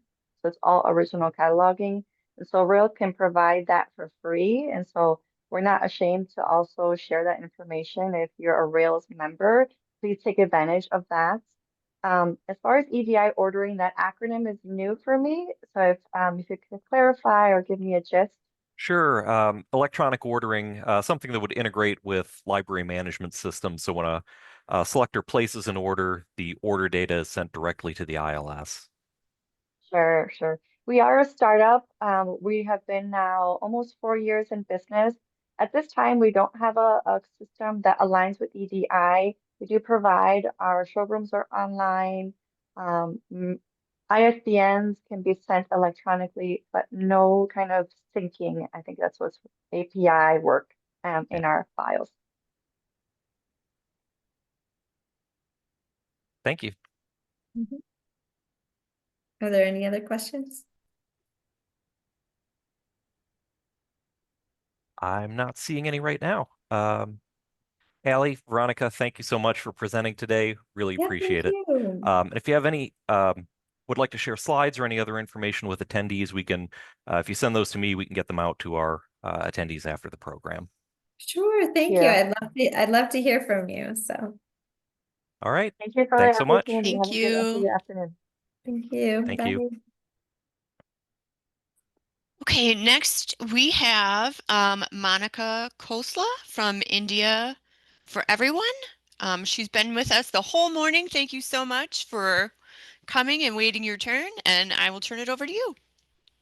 Thank you. It's a pleasure to be here and to understand what other vendors are offering to the public libraries and making it easier on them.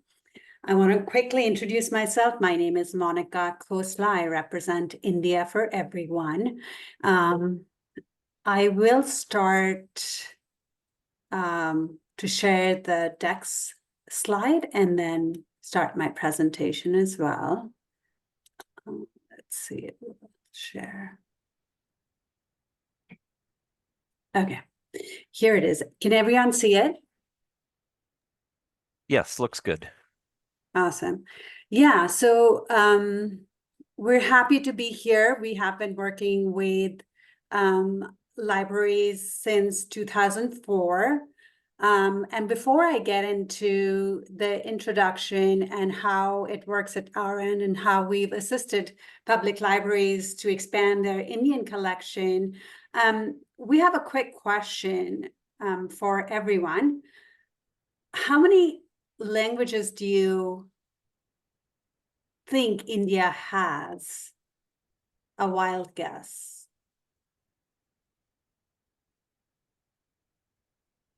Folks, you can go ahead and type your guesses in the chat.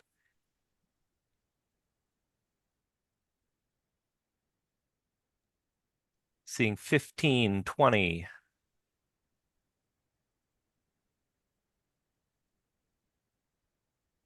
I'm guessing it's more than that. 100 plus, 10 to 15, 120. Well, well, yeah, so we have 22 official languages, and you're close, 121 recognized languages, and then it just takes off from there that we don't even, it's hard to keep a count of. So that's to kind of give you a background of how many languages are spoken on a regular basis in different states of India and within India, with Hindi being the national language of India.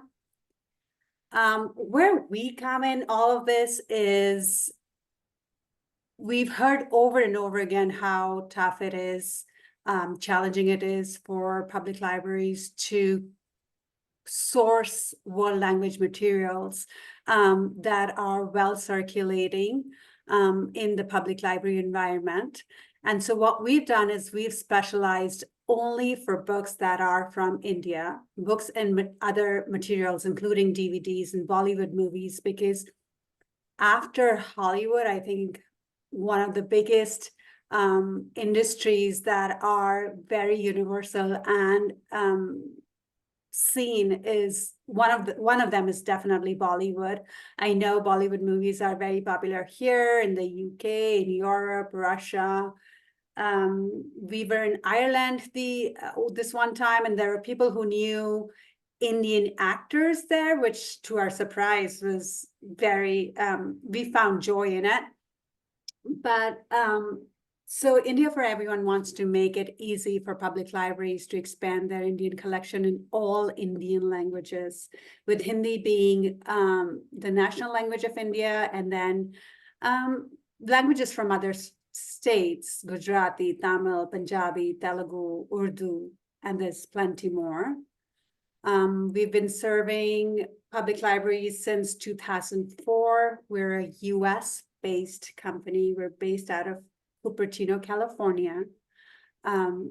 We are registered as a nonprofit with a mission to help public libraries expand their Indian collection so that their patrons can enjoy the resources that the public libraries have to offer. The three main categories that we concentrate on, given our experience with public libraries, is books for adults, juvenile books that are bilingual books, and books in regional languages, as well as Bollywood movies. We curate, so those are the three sections we concentrate on. Within that, like I mentioned, all Indian languages. If there's an Indian language that your library is looking for that has a patron requesting it, if we don't source that language yet, we will go out and source it specially for your library. Here's a little bit of how India for Everyone works with public libraries to expand their collection. Two of the challenges we've heard over and over again from our library customers is selection list. We don't have a native speaker in the library who can create a selection list for us, or even if there is a list of titles that is offered to the librarian, they don't have the expertise, language expertise, or the cultural expertise to kind of go through it and make the selection.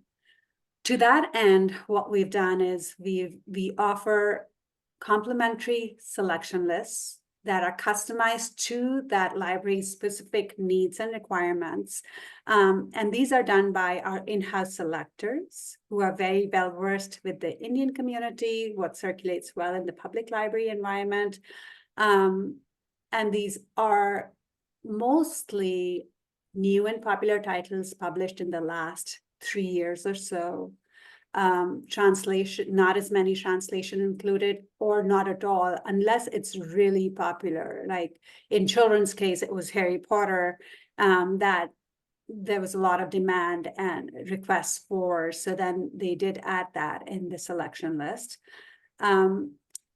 What they also do is they make sure while our in-house selectors are creating these customized selection lists for that specific library per their requirements, they will go through the library's online catalog to confirm that the titles that they are recommending are not in the library selection already.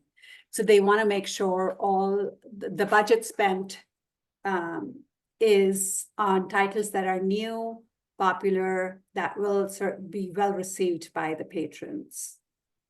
The other challenge we've heard is MARC records. No matter how well the selection list is curated, our in-house selectors are great. Selection list looks good.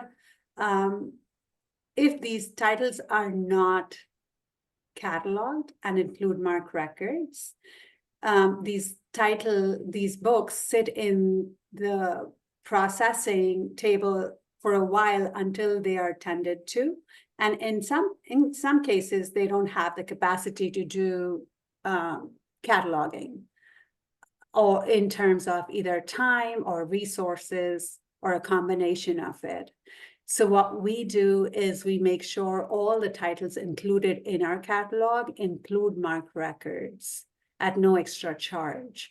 So we want to, at the end of the day, we want to make sure we make it easy for all the libraries that we serve to source Indian materials and get them to the shelves for circulation as quickly as possible. That's our goal. The other services requested by our library customers is processing. Do we do processing? The answer is yes. We would need a little more information on what exactly the requirements are for processing. Is it just a barcode? Is it the spine label? Is it the date label? Those are the requests mostly that we receive, RFID tags. The other request we've gotten is there some customization to MARC record? Say we want to include a 949 field, is that an option? The simple answer is yes. Again, we will need the requirements from the library so we can understand and respond accordingly. A few other things, return policy. We are a US-based company. We respond to all inquiries within 24 hours. There's a 800 number that you can reach us at. And return policy, if you see a title that does not meet your requirements for whatever reason, we'll take the book back, we'll take the DVD back, no questions asked for a full refund. We pride ourselves in service. And there are a few different ways we do that. When the book is received, we work with, our warehouse is in Cupertino. So once we receive the books, all the books are inspected for quality, for glue. Sometimes there's a book that has 2 pages glued together. And it does happen. So we'll take all of those books out and re-inspect the books. And that's when the book is shipped to your library. At your end, we understand that these are languages that are scripts that are not familiar with the person, with the librarian who is unpacking at the other end. So to make it easy on them, what we do is we put a printout of the MARC record within each of the titles that is being shipped in the order, as well as the MARC records are emailed to the library when the order leaves our warehouse in Cupertino, California, in a .mrc format so that they can download it at their end. Questions asked on, I want to try and cover as much as possible, and then I'll take questions in the end. Payment terms. payment terms are very flexible at our end. Mostly payment terms are 30 days or 60 days per that library's profile definition. Sometimes POs are all the times POs are accepted. Sometimes the library wants to pay with a credit card, which definitely is an option, or else the library can make the payment via a check, mail the check to us, or direct deposits. Lately, we've been getting quite a few requests for direct deposits, so the paperwork can be simpler at their end, which also is an option. We want to make sure that once the order is shipped to your library, you've had a chance to unpack the books, inspect the books, make sure each of the books and DVDs that are included in the order meet your requirement needs. And that's when we say, that's where the payment terms come in for 30 or 60 days. So we want to give you enough time to be able to process at your end the order that you've received as well. At our end, we also are a conscious business. We try and do as many sustainable business practices as we can, and that's always evolving. For example, we try and hire as many women as possible. And there are a bunch of other practices that we do. What else can I share with you? Let's see. I think that's pretty much the gist of how we function. Invoicing. Oh, the other question we've had is, are you able to customize the selection list format for us or the invoice format for us? And the answer is yes. We are very flexible on how what we offer to your libraries. The idea, again, is to make it as easy as possible at your end to source materials and to shelve these materials from India. So we have customized profiles for each of the libraries that we work with. Can the MARC records be emailed to a separate librarian than the one that is being emailed the invoice to? And yes, all of that is defined at our end, and we follow that very closely. Open to taking questions. All right. Once again, you can either type questions in the chat, or if I see a raised hand, I can unmute you.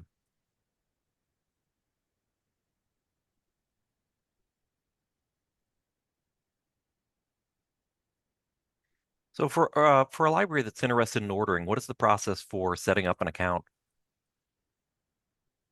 It is very simple. They can reach us on indiaforeveryone.org. There's an email, or they can email me directly at mkhosla@indiaforeveryone.org. There's a phone number. They can call us.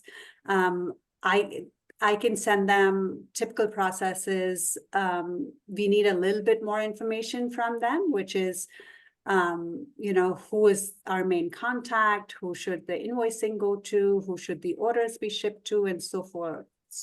Who would the selector be for books for adults, children's materials, media, if that's a need. And at our end, we do share the information that is needed by the library for them to set us up as a vendor. So it's a very quick email or a phone call. Great. Do you have clients in the Chicago area currently? We do. We serve public libraries throughout the Chicago area. A lot of them, I can definitely send a list of our libraries that we serve and their references if needed. We have been serving public libraries throughout the US and Canada since 2004. So we have a lot of customers in Illinois, California, New York, New Jersey area, a lot of other states, wherever there is the patron demographics. Great. Yeah, if you want to send any additional information you'd like me to share with participants, just send an email and we'll send that out to everybody after the program today. I do see a question in the chat from Kathy at McHenry. Does India for Everyone support EDI ordering? We do not at this point. That's something we are looking into. And if that's an absolute need, we would definitely look it into sooner, but that's on our list to do for sure.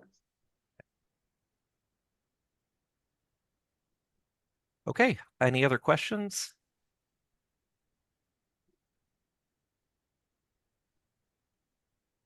Okay, we're going to use this time. We have a couple minutes before our next presenter is coming, and he is coming earlier than expected, so hopefully we will get this rolling before 2 o'clock. But we did get as many vendors as we could today, but if you know of any other vendors, if you could put in the chat their name and the languages, I'm going to try to compile a list together to email with everyone once we get the recording and all the slides. I was going to include a list of other vendors because I know there's still so many out there that we weren't able to get today. So if you could just share them in the chat, I will get that written down and appreciate that. And then we'll get started once Kurt gets here. Right. Thank you, Monica. Really appreciate you being here and presenting today. Thank you. It was my pleasure.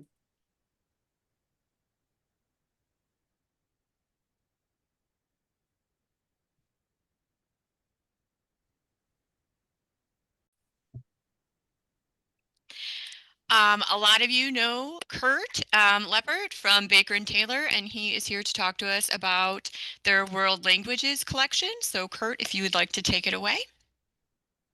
Okay, thank you, Emily. Thank you all for, again, thank you, Emily and Alex, for this opportunity. It wasn't that long ago that I was at the Helen Plum Library. I know you're not at Helen Plum today, but the LACONI Tech Services Roundup, and I had the opportunity to speak to maybe some of you about Baker and Taylor and some of the new things that we are doing. So I always welcome these opportunities, and thank you at LACONI for obliging me. I have 45 minutes, I think, and we're ahead of schedule, so I very well may not take all that 45 minutes, so I'll give you back some of your day. It's a Friday, so I'm sure that doesn't break anybody's heart. But yeah, Alex and Emily asked me to speak to you about our world languages, our foreign language offerings. So what I've prepared is a slide deck. I know they get at the end of the day, you probably don't want to look at any more slides, but it's a short one, I promise you. It's more of a conversation, but I will also show you Title Source 360, which most all of you are probably familiar with, and show you where we have a number of our world language resources that you can access. And then I am of course available to meet with you offline or in person in your library anytime that you'd like to have a further conversation. So having said that, I will go ahead and open my PowerPoint slide. Thank you again for inviting me to this program. I am Kurt Leppert from Baker & Taylor. There is my email address. I can share it again at the end of this presentation, and I am happy to share this slide deck also after this conference, and my contact information will be there as well. But again, I'm happy to meet with any of you offline or in person to talk more about our world language offerings. So the next slide.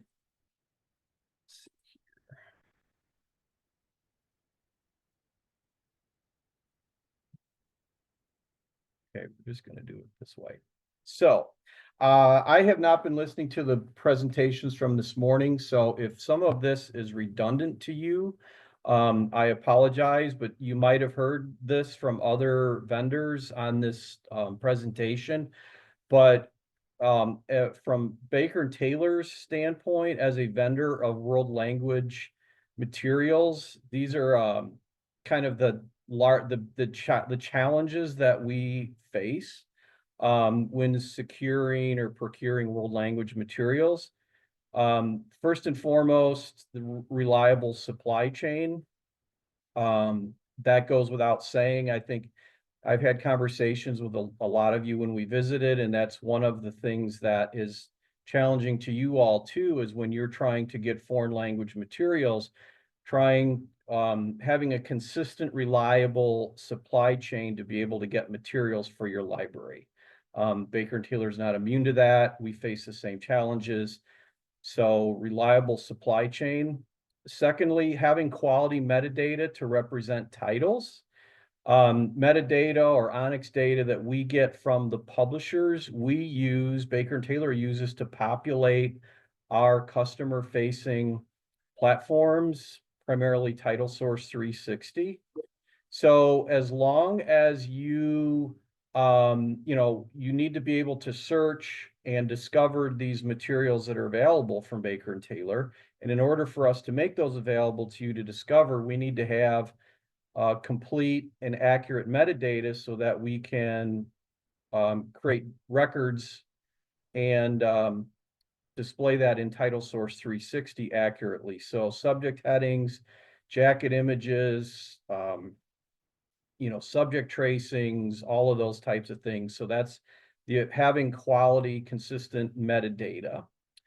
The other challenge is availability of bibliographic cataloging data. A lot of what Baker and Taylor does sell comes with some type of value-added services. So that includes something is like physical processing, like a Mylar jacket, or maybe a barcode label. But what this is referring to really here is spine labels and call numbers. So we do create the spine label and any printed product we create from the bibliographic cataloging data. So if that doesn't exist or it's not complete, then we're not able to create spine labels and other printed product. So again, the availability of consistent, accurate, complete bibliographic data, or the lack thereof, is a challenge for all world languages. Also, non-Roman character sets is another challenge. Cyrillic, Korean, Japanese, languages where just the non-Roman character sets creates challenges, diacritics and databases, just making them searchable. So that's a challenge. And then last bullet I have there is having the staff that has the knowledge and the bandwidth to do what we do with English language materials and translate that to foreign language materials. So for instance, curating collection development lists, we can do that pretty straightforward with English language materials, but being able to curate and build collection development lists in other languages, other non-English languages, is a challenge if we don't have the staff that has the knowledge to be able to do that. So those are some of the challenges that we face when procuring world language materials. So having said that, switching gears a little bit, our greatest strength is Spanish language material, which probably won't come as too big of a surprise to anybody in this meeting. But because of those challenges, we have overcome those, or been able to overcome those challenges to where we feel we have a strong presence in the Spanish language materials market, which happens to be the highest demand world language in the United States. Now, I know that there are pockets and communities where that is not the highest demand world language, but overall, the U.S. highest demand world language in the U.S. is Spanish.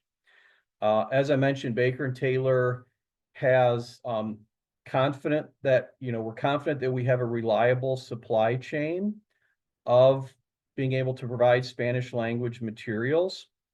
I mentioned it down here in a further bullet, but the way that the reason I can say that, or Baker and Taylor can say that, is because we work from a closed list of publishers that we know that we can get. Their publishers, lots of times they're Spanish language imprints of one of the big five, or it's a distributor that we know we can get materials from. There was a period in time several years ago when Baker and Taylor would try to get anything that you wanted in Spanish language material, and the lead times were just unsustainable, and it became became very frustrating because there were very, very long lead times. Things never came. It was a bad experience all around. So for the last several years, we have just settled on a closed list of providers that we know we can get content from. So that has helped our offerings tremendously. There is good metadata available for Spanish language materials. So subject headings, Dewey information, author title, publisher information, subject headings. That is pretty good metadata that's available. So we are available to populate Title Source 360 to make titles searchable and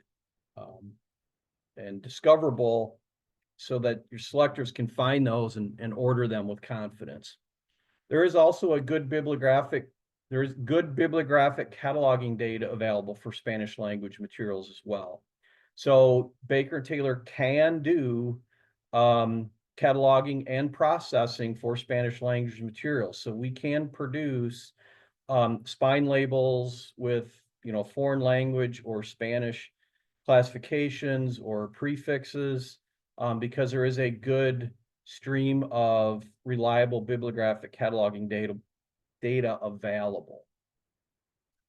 So just this morning, I went into Title Source and I cast a real wide net, and I just did a search of Spanish language print materials, and Title Source 360 brought back a little over, I rounded it, it's a little over 716,000 unique Spanish titles that are available in Title Source 360.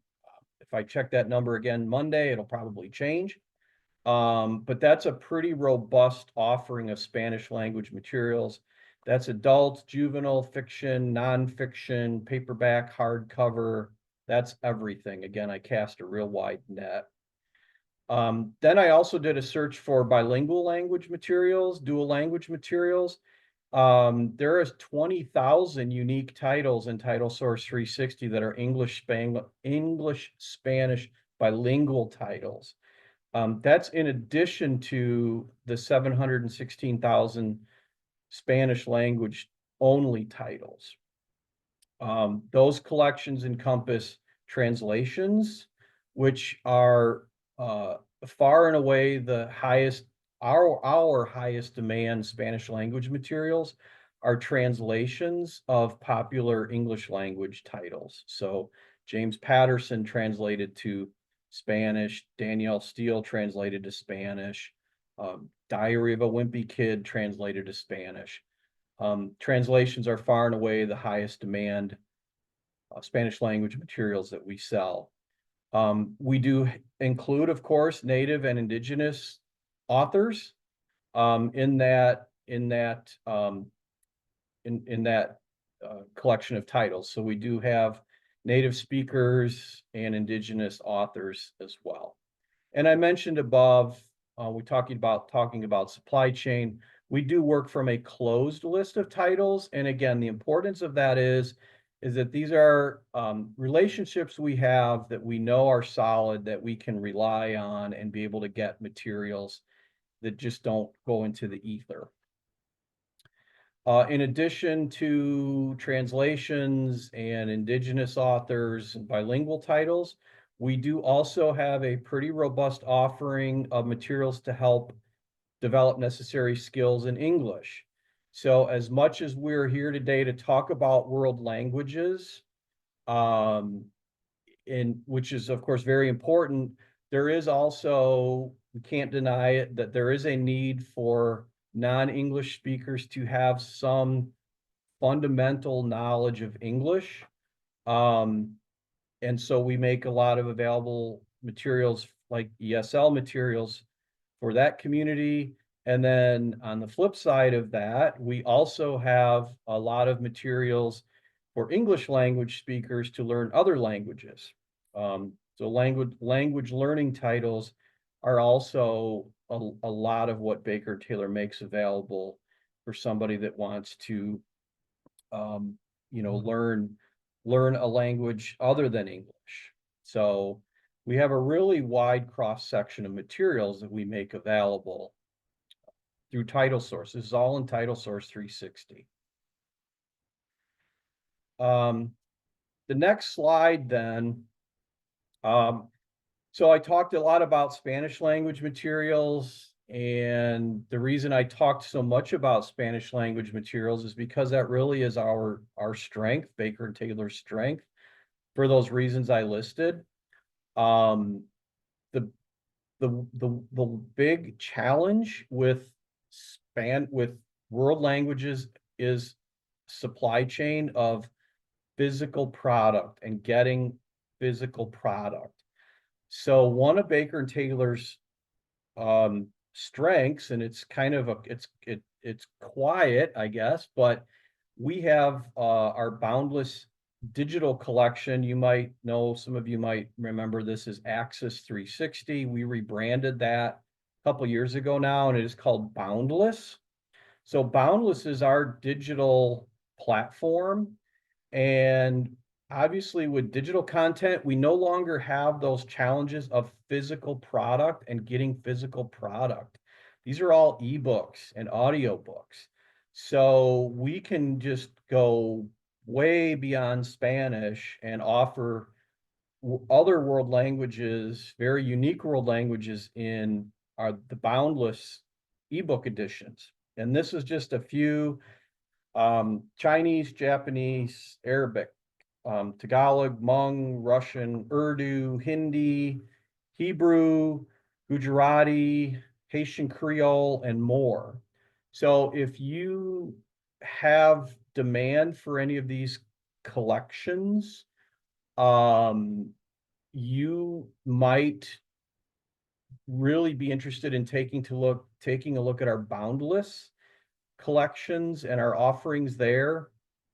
If you're not familiar with eRead Illinois is the it's 11 years old now, but eRead Illinois is the statewide ebook collection, and in the background it's powered by the Boundless app. And those of you that are members of eRead Illinois share a collection of titles that is curated centrally. However, what you could do if an individual library, let's say you have a large Russian population in your community and you wanted to curate a Russian ebook collection, you could, if you're a member of eRead Illinois already, you could add what we call an unbound collection, and you would be able to select your own Russian ebooks. They would be owned by your library. They would only be available to your patrons. So when they authenticate in eRead Illinois, it would recognize their card as being a local patron. And that would allow that checkout. That would all be seamless to the patron. It would all live in the Boundless app, in the eRead site, and that would not cost you anything additional as far as hosting, just the content that you purchase.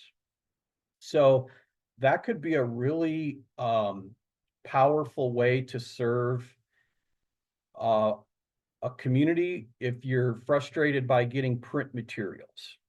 So that's Boundless. Excuse me, I'm saying a lot. Some of the resources that we make available to support our Spanish language and our world language collections reside in Title Source. So what I'm going to show you these. The one is called Library Essentials. These are curated selection lists.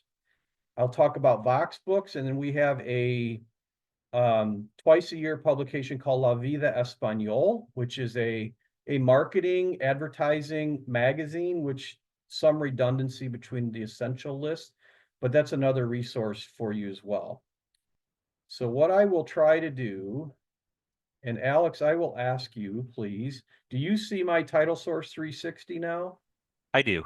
Oh, good. Thank you. All right. I'm on a roll. So then you are familiar, most all of you here are familiar with our Title Source 360 platform. The first thing I mentioned is the Library Essentials lists. You can pulse in and out of these. Any selector that has a Title Source 360 login can access these. So where you go to find these is you go to the Browse tab and then Selection Lists. And then there's a category here called Library Essentials.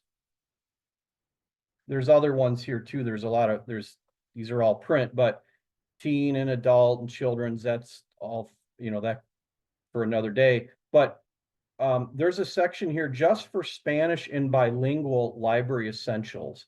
So library essentials are titles that Baker and Taylor has identified as being, they're either high print run, they're high demand, they're a popular author, a popular subject, they're maybe part of a popular series, or they're reviewed. But these would be very appropriate for any public library collection. And so, like, for instance, you'll see that we post these every month. So here's an adult Spanish from, this is the May list. So we can go ahead and click that open. And you'll see there's 99 titles in here. Now, again, I talked about on a previous slide about the kind of the consistency, the timeliness of the metadata. So the pub dates on these could vary a little bit, but they'll be from current titles, current releases to as far in the future as maybe 2 months pre-pub, but some might be post-pub too. So just as an example, here's DK Vienna in Spanish. Here's Las Verbinas También Lloran. Just remember my high school Spanish. I hope I didn't butcher that too bad. But this is this is the May list, and again, you'll see this is coming out here in June. This title is coming out in June. These are all June titles. This book is coming out, this was an April title, so we're going 1 month back post-pub. But these are really great lists that you can pulse in and out of. You can then use these facets to pare these down. So for instance, if you wanted to just go to this, expand the BISAC subject, and you just wanted to see what did we have for biography and autobiography, and then click Apply Filter. So here is a biography, and here's there's 4 biographies, Leonardo da Vinci, and then there's some more, there's others. So this is a really good tool that anybody that has access to Title Source 360 can go into. We'll just look at a children's Spanish language from May, kind of give you a sense. There's 33 titles here. You might want to maybe format this by just show me the picture books. So there's 8 picture books in this mix. And here's these 8 picture books sorted by popularity. So the highest demand is Este Momento es Espacial. So again, those are the library essentials. And they reside here in the Browse tab under Selection Lists. Then the other offering that we offer, other availability of world languages, is Vox books. I might have talked about this when I was at Helen Plum it was in the fall, I think. But Baker and Taylor has a partnership with Vox Books such that we are now the exclusive distributor of all of their materials. We actually do this assembly, the attaching of the audio device is all done in moments in our service center. And these are all in Title Source 360. We have the entire catalog of Vox books available in Title Source 360. But what I want to point out to you is there's a Vox book category, and the two largest world language collections that Vox has are Spanish and Mandarin. So we've separated those from the rest. But for instance, if you want to go here to these Spanish Vox books, there's 146 Vox books titles in Spanish, or bilingual. There's a little over 1,000 Vox books total. So it's about 10% of their collection is available in Spanish language materials, which is really pretty robust. So you can scroll through here and see, our inventory position, again, pub dates, everything, the full functionality of title source is here. But these are Vox books, and these are wonderful. If you don't collect these Vox books, these are wonderful books for language learning and literacy. And in a lot of cases, these are the highest circulating books in a library. People will come in and grab handfuls of these. And if any of you collect Vox books, you'll probably vouch for that. But again, under Vox, and then we have Mandarin. That's our second largest category. There's 72 Mandarin titles. So if you have a Mandarin population that you're serving, these are titles that are all available in their Mandarin. And then, not to minimize it, but there's everything else. And that is under this World Languages tab link. And there's 57. When you expand this language tab, this will give you a sense of the other world languages that are available in the Vox book editions. So there's Arabic, 5 of them. Korean, there's 5. Hindi, there's 4. Urdu, there's 2. Let's look at the Russian. One of the challenges with foreign language materials is a lot of it is paperback, as you probably know. And because of the nature of that Vox book, we can't put it in, we can't attach that device to a paperback. But because Baker & Taylor does have a publishing sister company called Baker & Taylor Publishing Services, we can take a paperback edition, bind it to be a library-bound hardcover, and then that gives us the ability to put that audio device in there. So through this partnership with Library Ideas, we are really looking to expand the foreign language materials by being able to take a paperback, convert it to a hardcover, and then make a Vox edition. So these are really great, also great options for foreign language materials in the Vox editions. The other things I wanted to point out to you, I talked about the boundless ebooks, and I had my coworker Martin prepare a list for me of some boundless ebooks in world languages.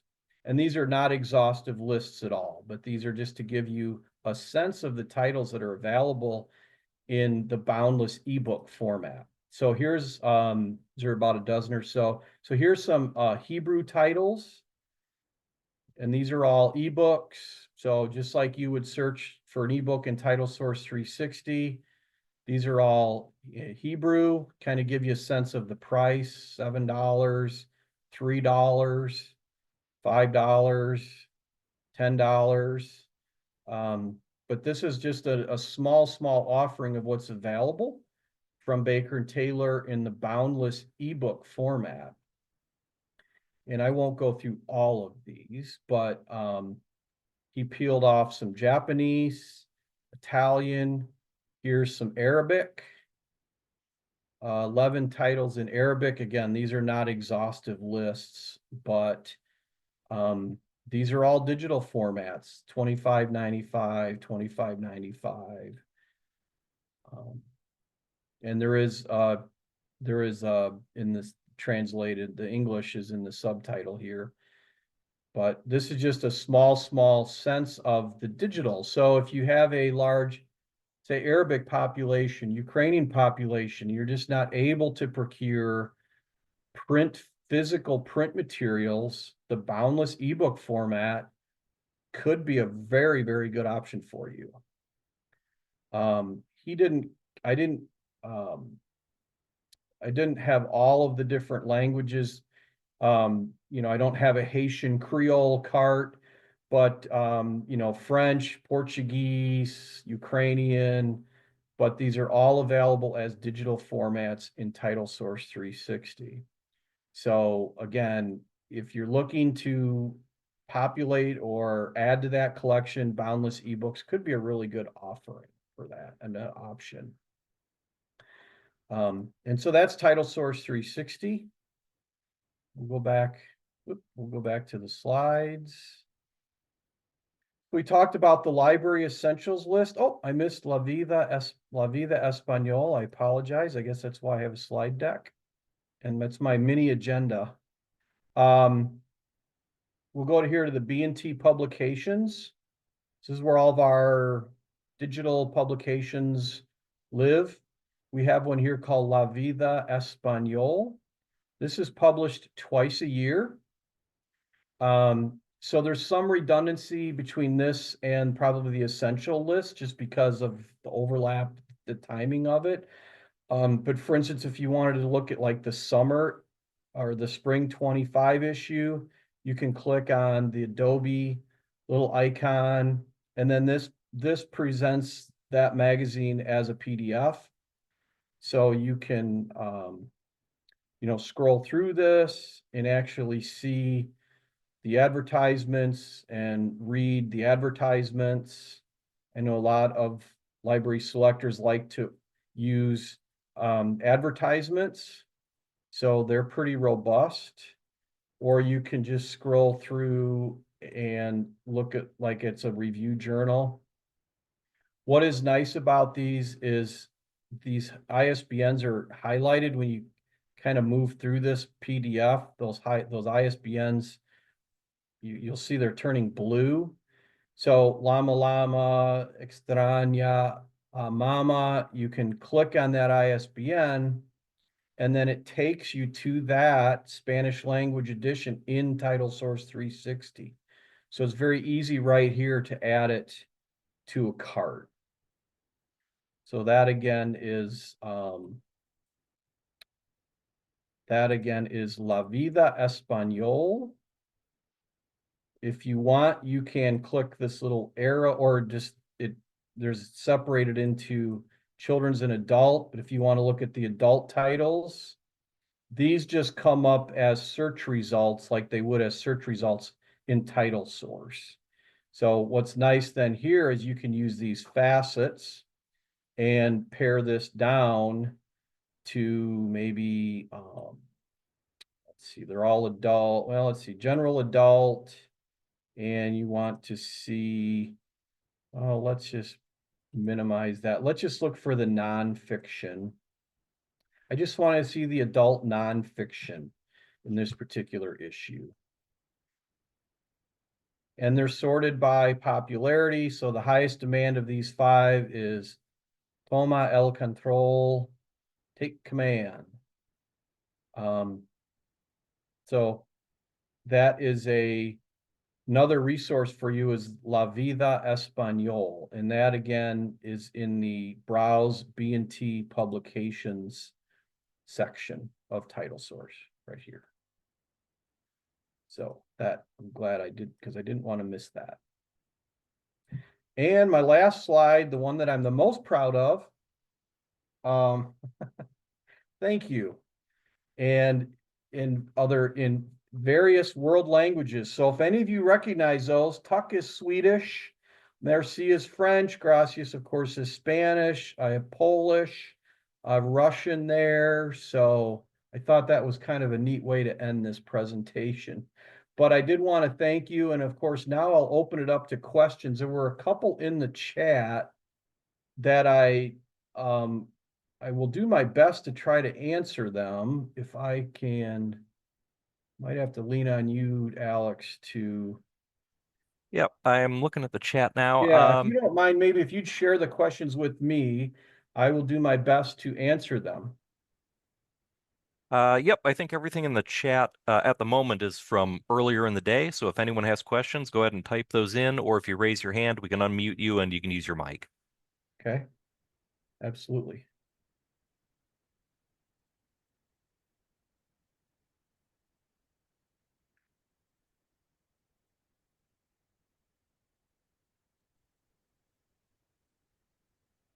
Hi, Kurt, it's Joy from Tinley Park.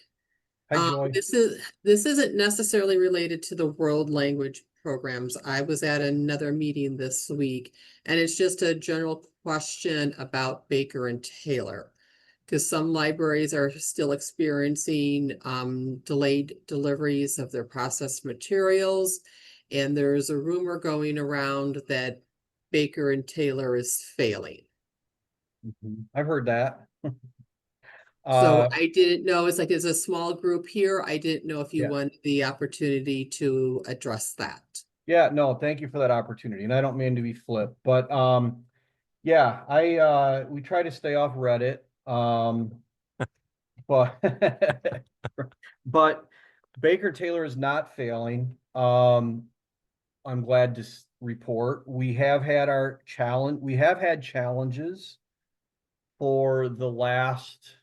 It's been several months, and we actually started. And if we'll, I'm happy to tell the story, but we probably started having problems, in all honesty, last summer with getting materials from certain publishers and certain imprints. Because summer is it's kind of a downtime. There's not a lot being published. People are busy with programming. They're not ordering. Honestly, Baker and Taylor was probably caught a little flat-footed. We didn't really realize this was an issue until the fall, kind of peak fall publishing season. And all of a sudden, we weren't getting David Baldacci and James Patterson, and there were other titles too that we just weren't getting. And we started to drill down, and kind of come to find out the lion's share of our issues have been with Hachette and their different imprints. Like Little Brown is one big one, of course. Grand Central, Chronicle, Harry Abrams, Lonely Planet. There's others that are either imprints or distributed by Hachette. And not to really get like into too much of a rabbit hole, but Baker and Taylor's we're working through some new terms of sale and conditions that have been imposed on us by Hachette. Basically, we aren't ordering as much from Hachette. So what we are ordering is going to be more focused on the high visibility, high print run, not necessarily high print run, but high demand, popular materials. And I use this analogy before, and Emily, I know we had this conversation not long ago. I might have used the same analogy, but with the more limited resources that we're allowed to order from Hachette, if it comes to the choice between ordering a board book on potty training and the new James Patterson, we're going to order the new James Patterson every time. So, now here we are in May, we're still talking about this. There's been a lot of back orders and a lot of frustration with back orders and why aren't I getting my products? And a lot of libraries, and I don't know how many of you on this call are in that, have this situation, but you have like a June 1st or July 1st fiscal year. And there's just a lot of, do I cancel this stuff? Am I ever going to get it? I've got all these monies encumbered. What do I do? We just made a company decision to take a real hard look at those aging titles or publishers or imprints that we just don't have the same relationship with that we used to, and globally cancel those things so that we can free up our resources to get things going forward for popular materials that are in demand and cut those other titles loose. That frees up your funds to order new materials or different materials. That all kind of, actually, this is very good timing, because on Monday this week, when you logged into Title Source 360, you would have seen an announcement that said, due to changing market conditions and different terms of sale with publishers, that we're going to be globally canceling titles. So that didn't actually happen on Monday. It happened yesterday morning, Thursday at like 12:30 a.m. Eastern time. We went through and globally canceled titles that were aging, that we didn't feel that we could get with confidence, or that we didn't want to keep languishing. So we just canceled everything. It was a one-time kind of draw a line in the sand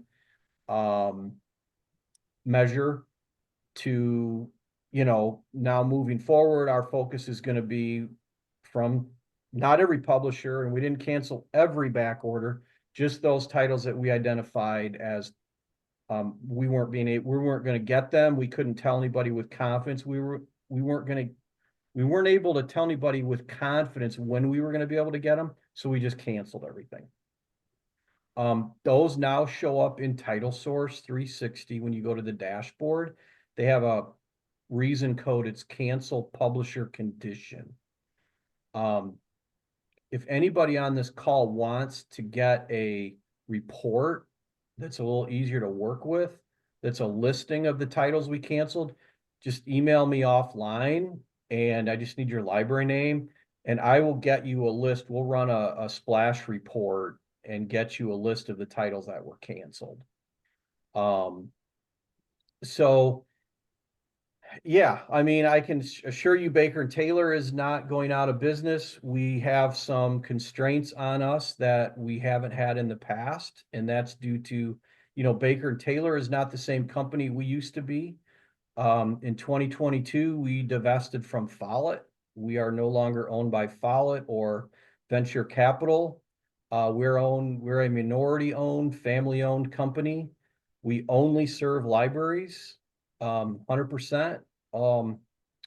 That's our wheelhouse, and that's where we've chosen to focus our energies. So that might, at some level, part of the reason maybe we don't have the visibility that we used to. Hachette changed as a company. Their senior management is all in the UK now.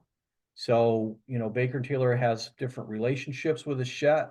They probably look at us a little differently. And Hachette is not ever been, nobody from Hachette's on this call, I hope.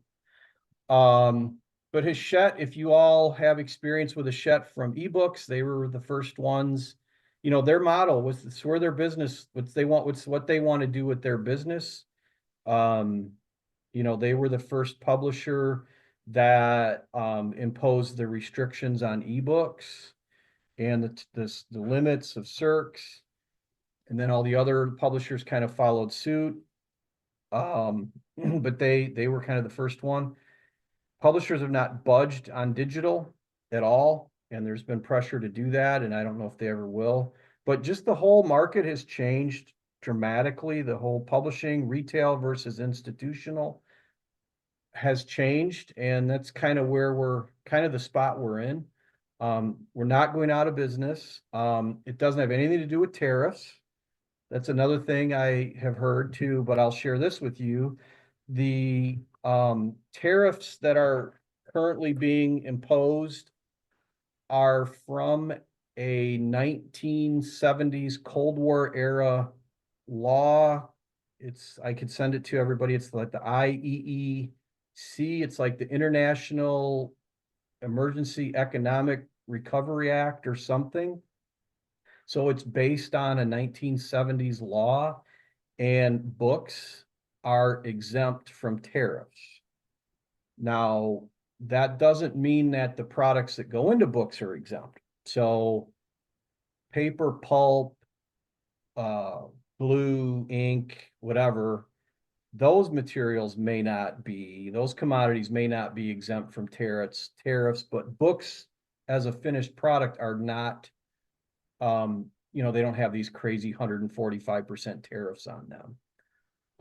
So that's something I can share about tariffs. I'm not an expert on it, but that's what I've, there's a pretty good PW article about that was just in PW in April. It talked about that. So, yeah, I mean, we're not going out of business. We are full steam ahead. We're going to be, you know, we're ALA. Yeah, so I appreciate the opportunity to dispel that. But I've heard that. So thanks for giving me the opportunity to, that would have been a really long, ugly email. So Joy, thank you for giving me, you know what, and it would have been misinterpreted. And that's part of the reason is, right. You know, that's what I joke about Reddit, and, you know, it's like telephone. And I use this analogy because it's like, you hear something and then every step along the way, somebody embellishes it. And by the time the story gets to the other person at the end of the line, it's completely different. So I do truly sincerely appreciate, you know, the opportunity to tell it like it is. What I understand to be true, I have confidence in our senior management. This is the highest priority of the company. I mean, this is what keeps the lights on at Baker Taylor. So it's our problem to fix, and we're going to fix it. It's already getting better. It is like turning a battleship, though. And I don't know if anybody in this call will attest to that, but I think you're starting to see that the Pattersons, the Baldaccis, we are getting those popular titles before street date. It's getting better. I can't tell you when or if it's even going to be ever back to business as usual, but going forward, we are going to be a little bit more maybe nimble, and focus more on, you know, securing those high demand titles for our patrons, popular materials.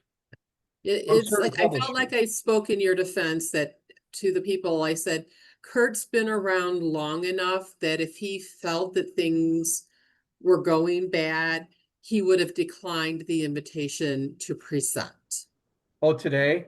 Yes. Yeah, no, that's great. It's great. So, you know, with the fact that he's presenting, it's like, I don't think so. Yeah, no, you're right, Joy. I'll be 25 years with Baker and Taylor next month in June. And yeah, and if I didn't feel like I had confidence in Jim and Amon and the leadership at Baker and Taylor, this would have been really easy for me to say, oh, I can't make it. But I can't put my head in the sand either. I mean, we've got to have these honest conversations.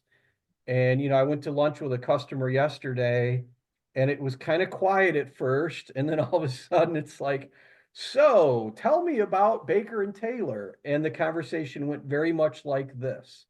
And at the end of the conversation, at the end of lunch, we all had a much better feeling about moving forward. And I was able to dispel myths and kind of tell it like it is. And it was refreshing to be able to do that. So thanks for this opportunity. So that you're not inundated with emails with this mass cancellation, is there any thought of making it possible for us to search and pull up that list in Title Source 360? So right now, the answer is no. Okay. The developers are working to add the functionality in the dashboard to search by OC. So, you know, just as the normal course of business, things cancel because they go out of print, or you call and cancel a title because you're not going to wait for it any longer, or it is out of stock and the publisher's not going to do another print run.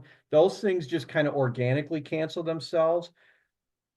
These that we canceled, this mass cancellation step, these are all combined with those other cancellations. So right now there's no way to tease those out. We are adding the functionality to Title Source to be able to sort by the cancel reason. That's probably not going to be till June. And that's like an eternity from now.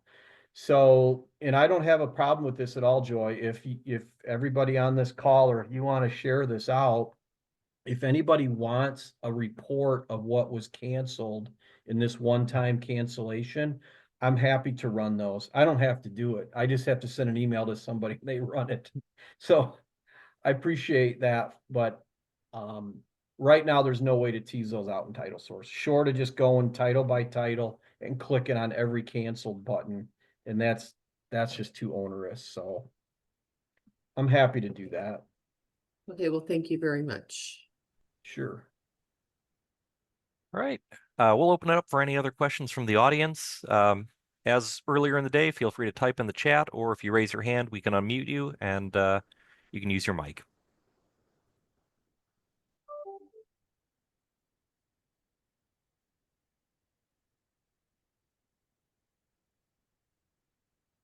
I see something. Yep. Lisa from Chicago is asking for your email address. Sure. So it is Kurt. Oh, you know what? I will show you. It is Kurt.Leppert. Do you see that, Lisa? It's Kurt.Leppert@baker-taylor.com. Oh, thank you, Joy. Thank you, Lisa, for that question. All right.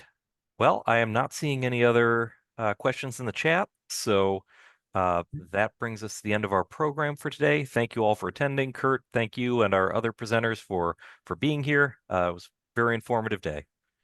Joy, did you have anything you wanted to remind folks of before we adjourn?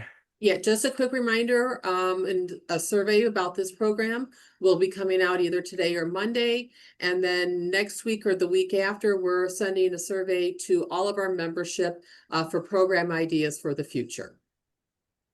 Yes, thank you. And we will get the recording and any material that our presenters provide for attendees out to everyone, hopefully by middle of next week.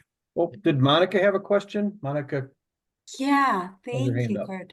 Sure. I had a question for Alex. Would the recording be available for the presenters too? Yeah, absolutely. Thank you. I'd appreciate that.